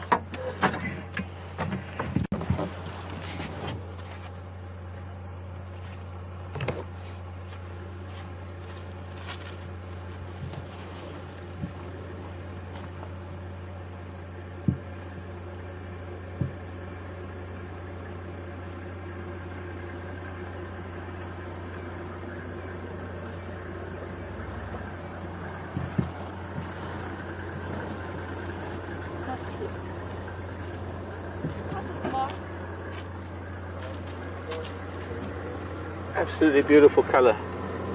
That's the crinum lily.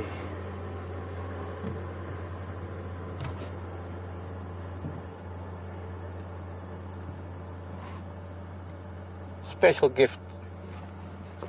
That's for my mom and dad's birthday. My dad was yesterday. My mom was last week.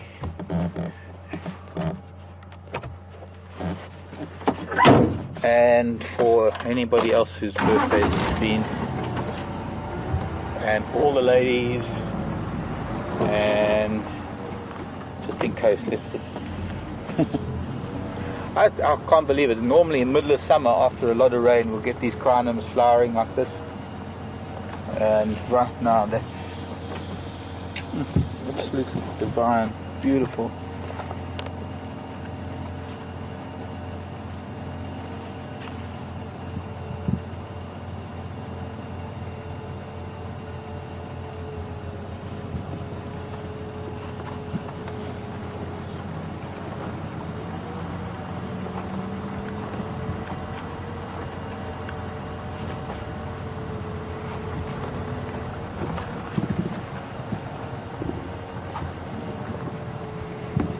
Crinum bulbospermum. This one.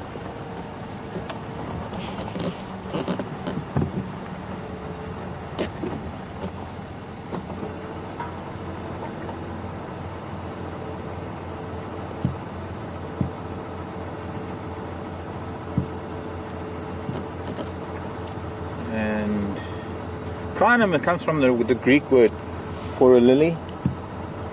And bulbospermum. When you see the seeds of these crinums, they're fleshy balloon type seed pods, and that maybe we'll get to see those. I must remember where they are. We'll get to see those, and they like these. They almost look like a bulb, like a bulb that you would plant.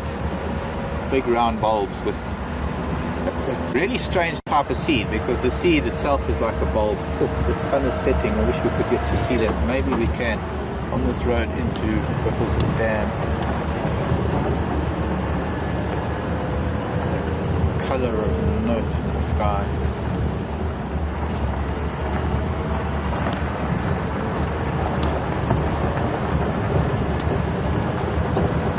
Or maybe we'll just have to try and get to the top of the next ridge. We won't see it from down here.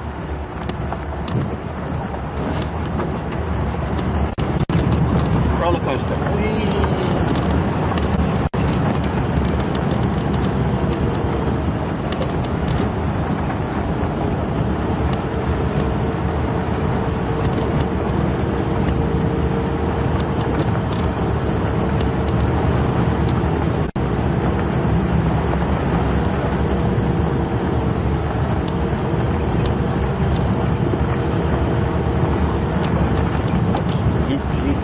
Beautiful. If only we could get to see it.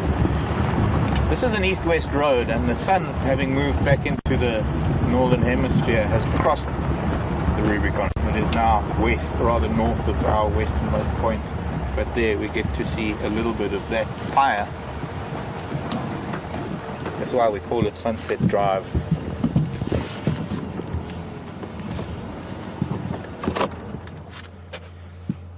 The sun just hitting the front of the top of the escarpment as it sets.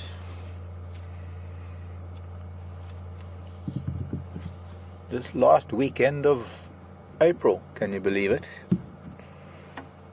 2015.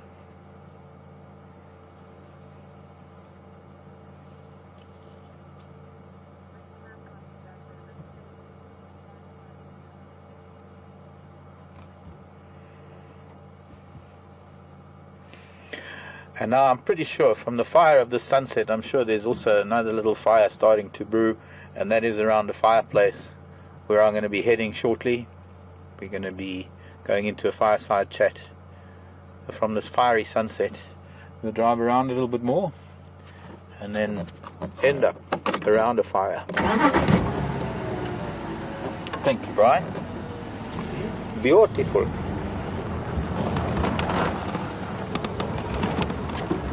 However, I still wanted to go back past Buffalo's Dam. Just to have a look, just in case. Because I haven't really seen any tracks from our Queen of Juma. And we're not too far from Buffalo's Dam as yet.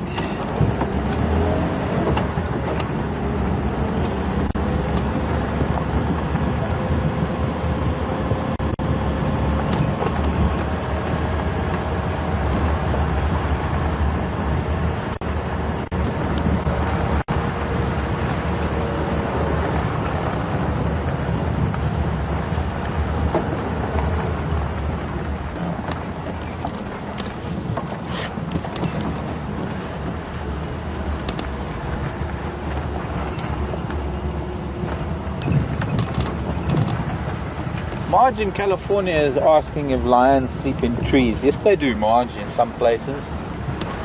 I can't say that I've seen lions sleeping in trees here. They do climb occasionally, especially as youngsters.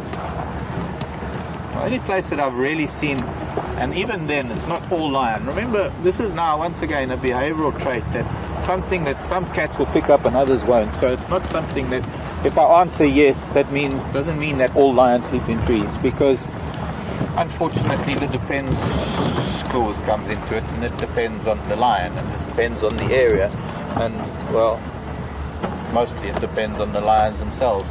But I lived with a pride of lion in Tanzania, in the Selous Game Reserve. Of all the prides that I got to know, there was only the one pride that would regularly spend time in trees, and they weren't just small trees, they were big marulas. I've got photographs of one lioness easily 20 feet up in a marula tree, like a leopard, sprawled out on a branch. And then in Lake Manyara in northern Tanzania, Lake Manyara is known for its tree climbing lions, because somehow there the lions tend to spend a lot of time in trees too. I have seen lion in trees in the Ruaha National Park in Tanzania, but not sleeping like leopards.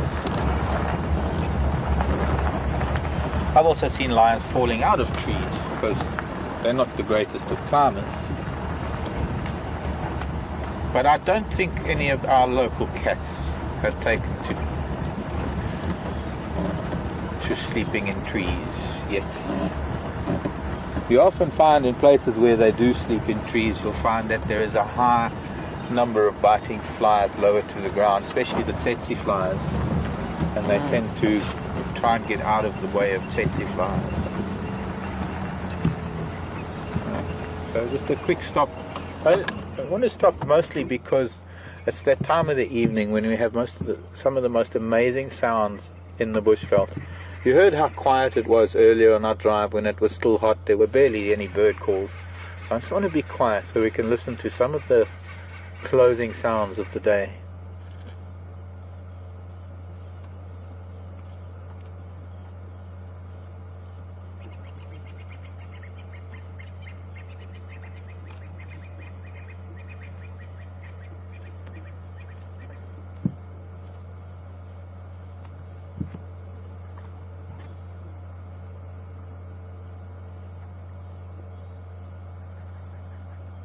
And it's this moment that everything chooses to be quiet.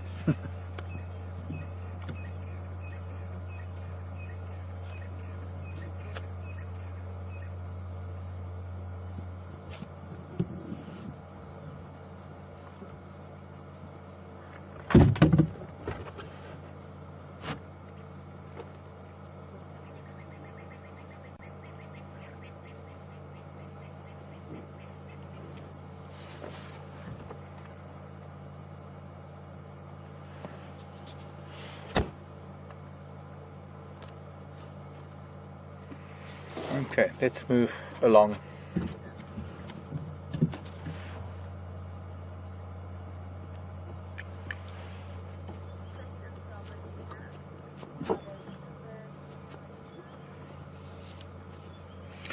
Regina wants to know if there are weaver birds in the area. And Regina, yes, the only weaver bird really that is quite busy is the red-billed buffalo weaver.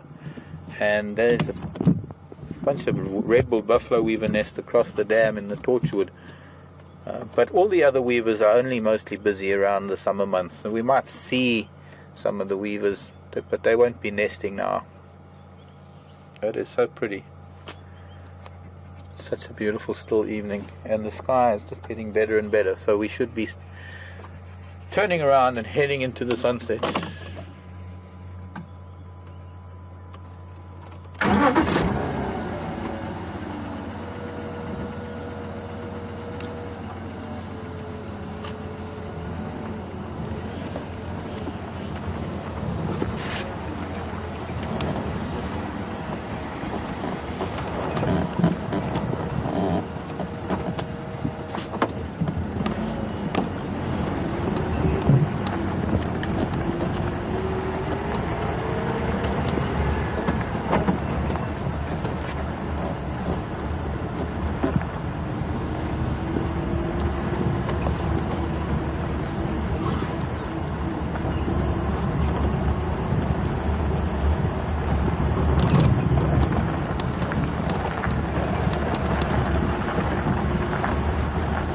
Weavers tend to be more active in the summer months when they're nesting and breeding.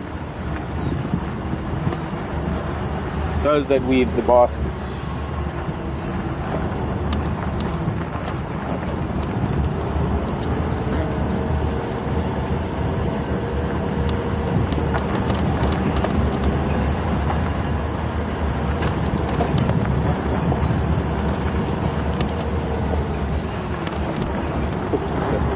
Fire in the sky is getting better every moment.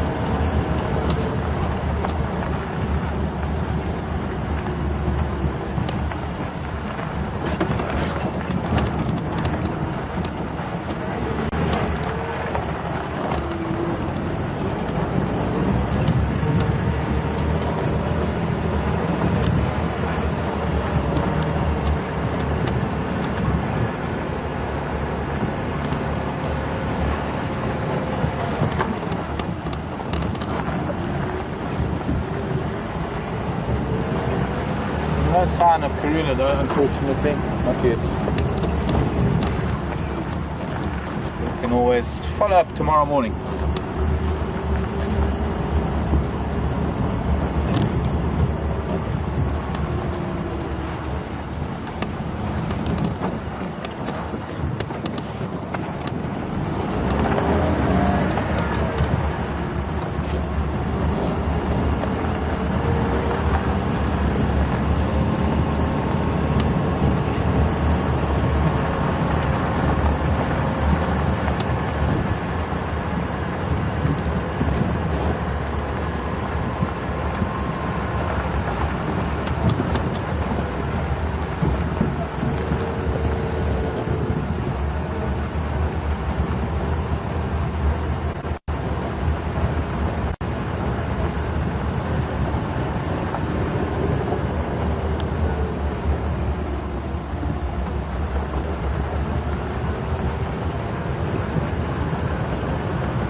Might get a bit of a signal drop going through this dip because it is quite a deep dip. Just in case we do, just don't go anywhere. It's just a little signal glitch.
Something that they've adapted to over millennia. That's what buffalo do.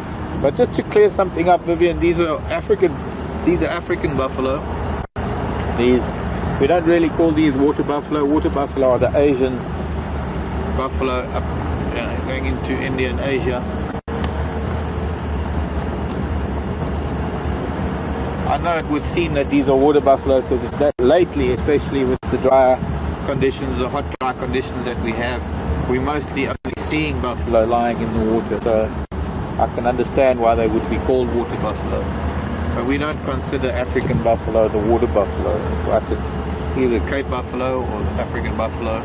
The other buffalo we do get are the forest buffalo in Central Africa, Central West Africa.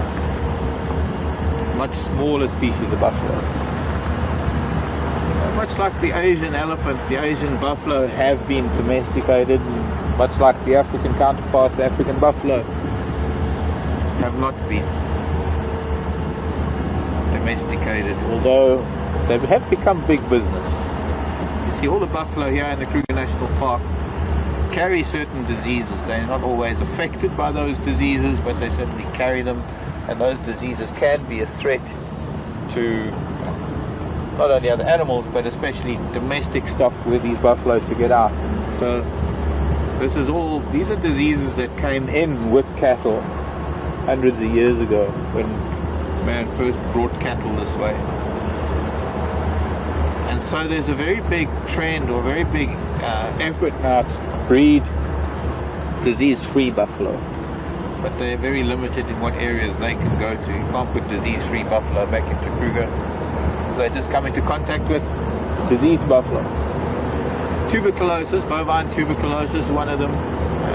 Foot and mouth or hoof and mouth disease. Foot and mouth disease is another. I believe there's something called corridors disease. I would imagine there were one or two others, a couple of other pathogens found in African buffalo that keep them contained to the Greater Kruger National Park area. Oh, lion tracks. Well, not very fresh lion tracks. These are probably when these kahumas came out from Djuma, because the Gowrie Dam is not far from us, it's just a little bit south of us. And they have found these lions just north of us, so it's very dark, unfortunately, a little bit too dark to see. But maybe I can turn a little bit to show you the size of these tracks.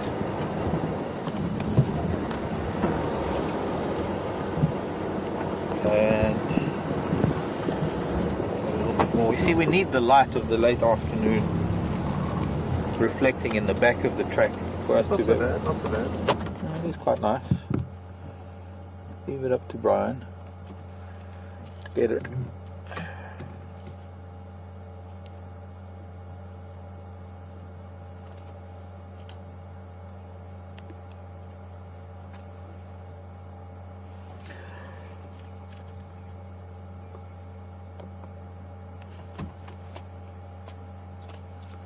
Wanted to sneeze and I couldn't. Well, the sun must have pretty much set now, because all of the colour in the high part of the sky above us is gone.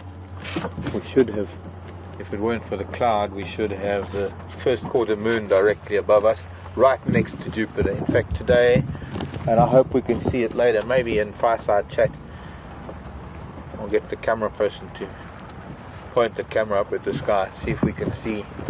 Because also, if the Fireside Chat might be a little bit lower down. At the moment, it's directly above us, being first quarter, or thereabouts. But as far as I know, it's going to be right. What was that? Something big just crossed the road way up ahead.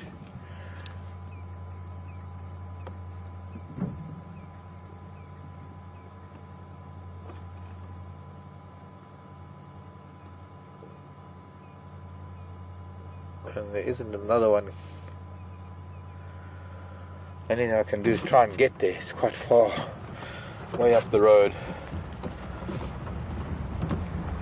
So yes, the moon and Jupiter right next to each other today.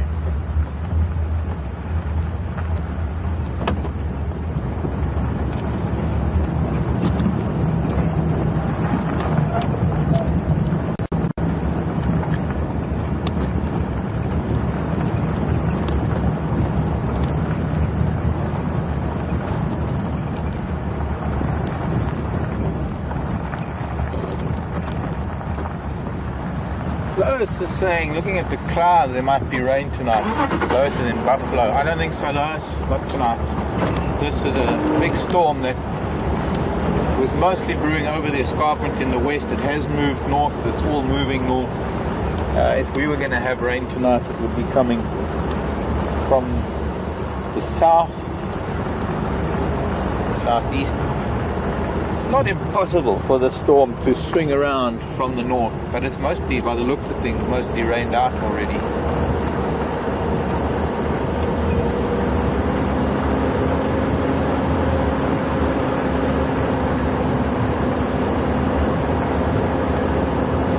But that is rain cloud, Lois, you're quite correct. It's just not happening here. In fact, I can see, earlier on when we stopped, I could actually see the rain coming out of the cloud far to the west. A little bit dark. There was something, I think, across the road somewhere near here, but it might have been a buffalo.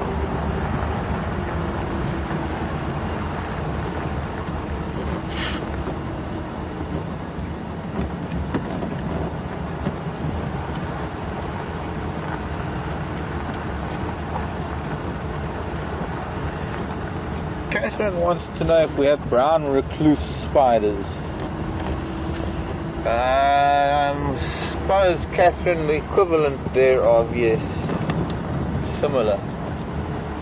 Why don't you send me the scientific name? Could it be Latrodectus geometricus?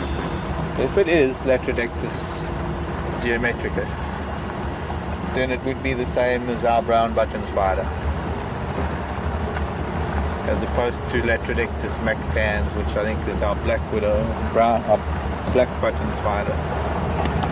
You see, it's very hard to comment or very hard to answer a question about a common name of something. And I know I was going on about water buffalo and African or Cape buffalo, and it's kind of semantics when it comes to things like that, because common names don't really mean much.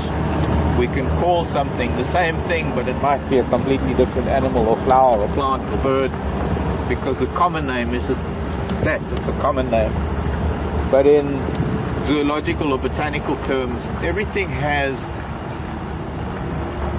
two, well, apart from its family name and everything else, it has two main names, the genus name and the species name, what we call binomial nomenclature, which basically it's like a name and a surname, except the surname comes first.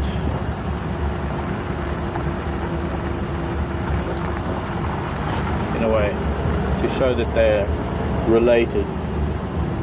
And I know that we don't have any spiders we call a brown recluse, but I do know that there are spiders that are called different things that are actually the same spiders that we get here. And that's why I'm asking about the scientific name, because that allows me to answer the question a little bit better.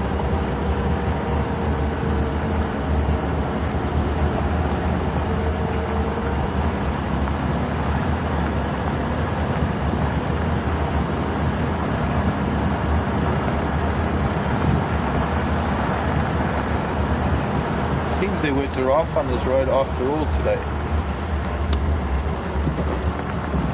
All heading west.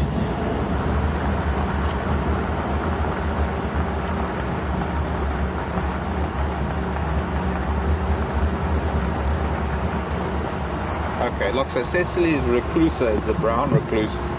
Thank you for the answer to that. So it is the same type of spider as our brown widow spider, but it is obviously a species we don't get here in Africa or South Africa.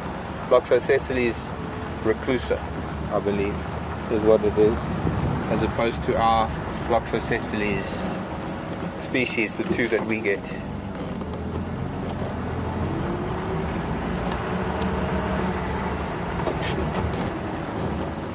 Of some medical importance, not as, I'm talking about our brown, what we might call a brown recluse, our brown widow.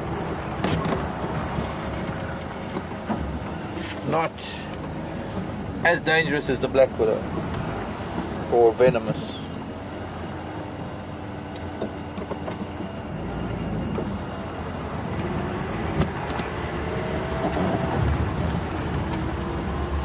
But as the name suggests, they are reclusive spiders. They hide underneath things, behind things, in dark corners, and because they're a web-living, a web-dwelling spider, they don't really ever leave their web unless the web is disturbed. Now, it's not the kind of web that we see with the golden orbs and some of the webs we see here, the very typical orb web. These are not orb web spinners, the Loxosceles. They spin a very untidy web. They've got quite a strong silk too, but they also have like a reclusive, like a funnel.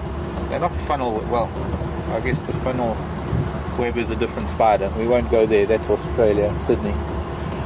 But they do have almost like a retreat, a silk retreat where they go to hide, where they live, and they come out from that retreat when they need to catch insects that get caught in their rather messy silky web. And they have quite a fast-acting venom.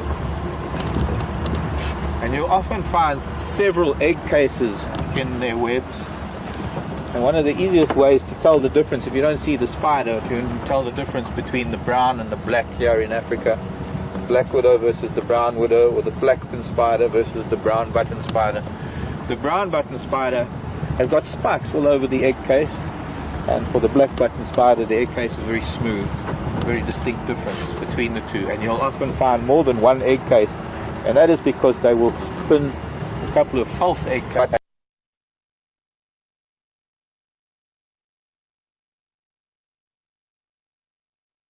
off the parasitic wasps and some of the other parasitic insects and things that are likely to feed on the eggs or the spiderlings.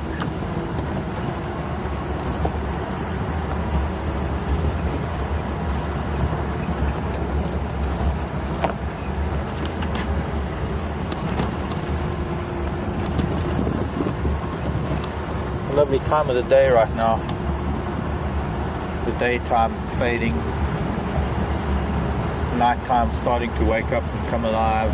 Hopefully we'll get to hear some sounds from our fireside chat.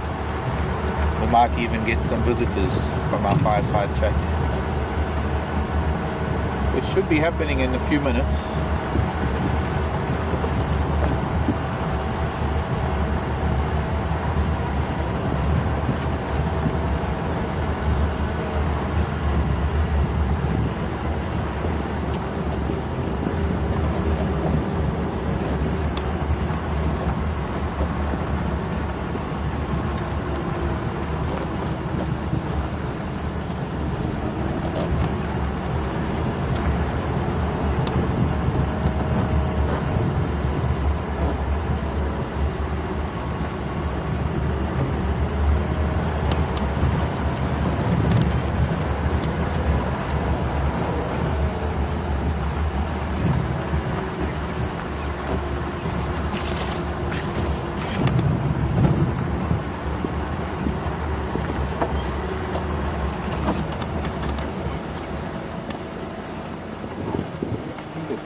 for drive.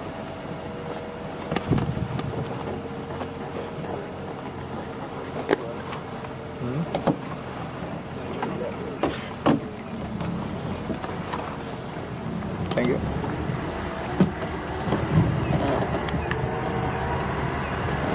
See if we can be lucky enough to find something waking up in these last few minutes of our sunset safari. And I hope you're not going to go anywhere. I hope you'll stick around, especially because there's going to be a little break of a couple of minutes between the end of drive and the start of our fireside chat. Really looking forward to answering some of the questions. Hope you're going to send some questions in for fireside chat a little bit later. We'll start with maybe a recap of things and chat about things, and then eventually get to some questions. But from 6 o'clock our time on the hour, in a few minutes time, we'll say goodnight for a brief moment, and then we'll see you when we start up again at the fireside. It's going to take me a few minutes to get the vehicle set up with the camera, and the guys have already made the fire. They're setting up the lights, they're setting up all the equipment already, so it's not much of a delay. It's just getting the vehicle in so that we can use this camera and broadcast from this camera, hooking up the microphone and the earpiece.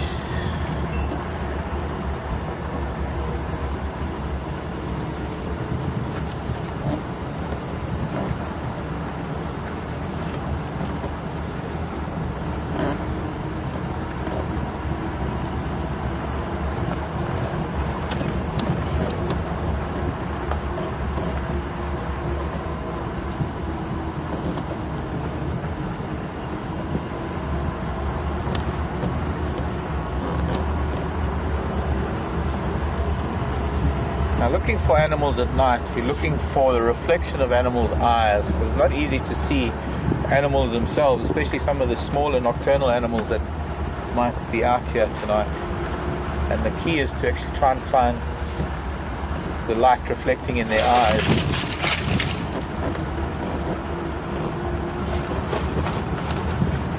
A wonderful adaptation that they have that we don't have, being able to see at night, having these eyes that reflect almost twice the amount of light onto the retina.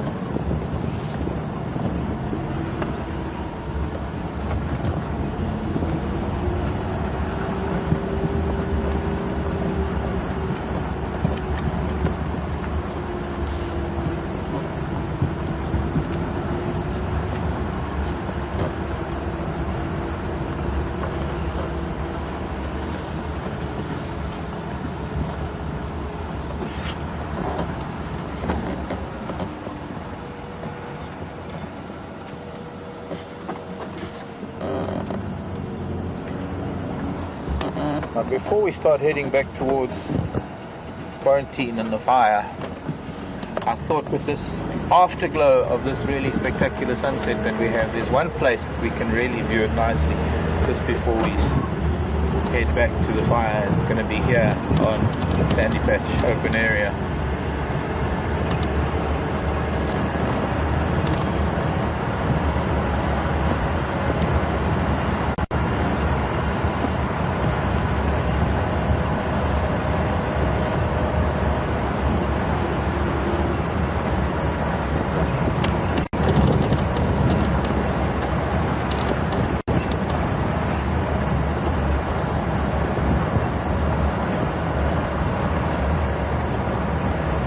A very quick glimpse, and then we need to be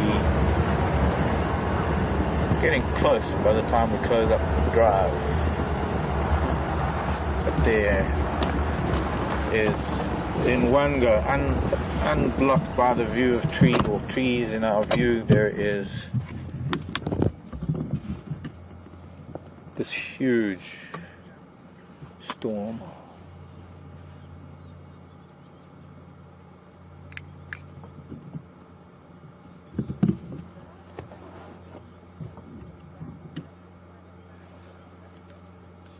Lisa wants to know if we see many bats. Usually we do, Lisa.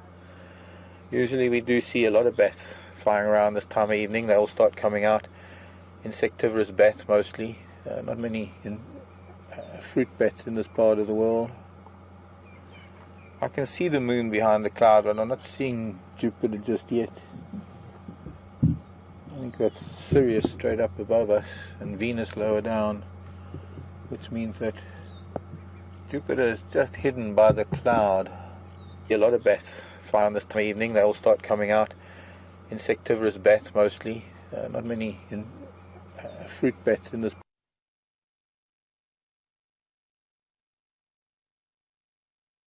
part of the world.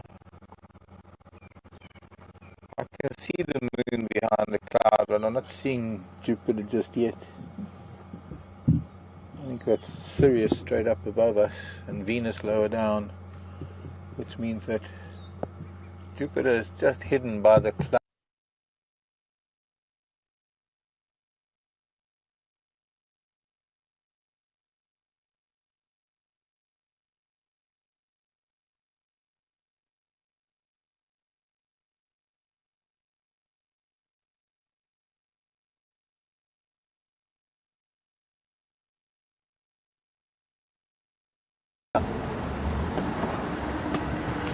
Even further by road, because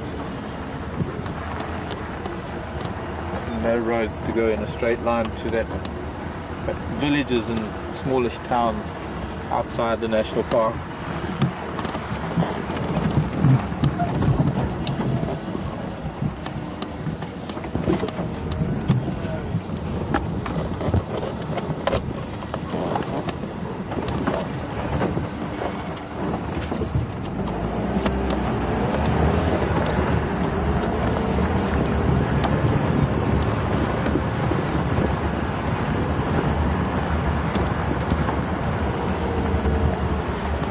And fortunately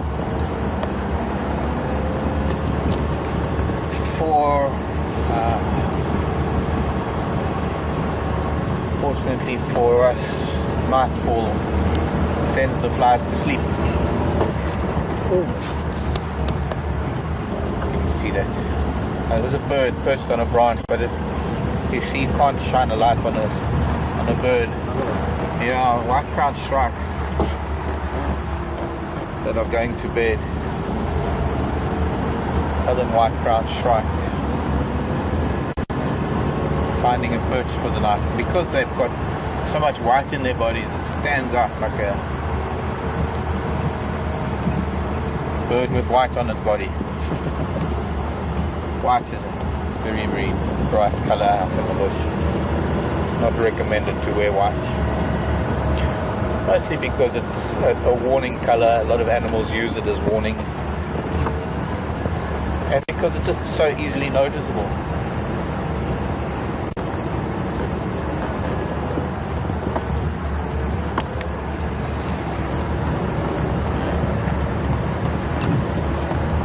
Now, in a few minutes between shutting down and getting to Fireside Chat, we're going to be showing you some of the highlights of the day, of the drive. And we'll be back as soon as we can. Not going to take us too long, I hope. Well, it shouldn't, because it's all set up. It's just a matter of plugging things in on the vehicle.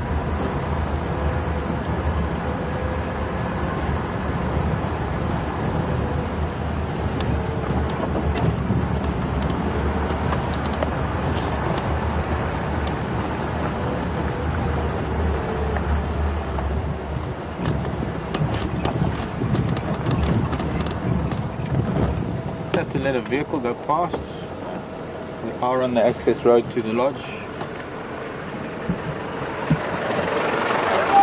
Hello!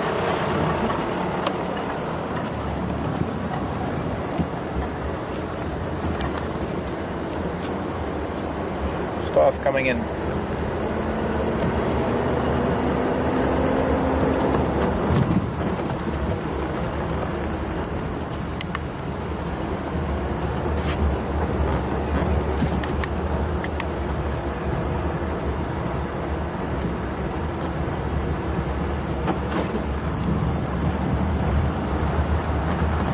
My name is Mark. Andrew's been on camera this afternoon. Brian has been on camera. Why did I say done it twice today, Brian? No. Because I'm thinking of too many other things. My apologies. I don't know if I'll ever get live this one down. Brian has been on camera. Brian with a Y, not an A. For Andrew. Nikki in final control. We will be seeing you shortly after these highlights that we'll show you. And when you see us again, we will be in situ at our fire, around the fire, chatting about some interesting things we've seen this week. So do join us, do send in questions, and I'll see you shortly.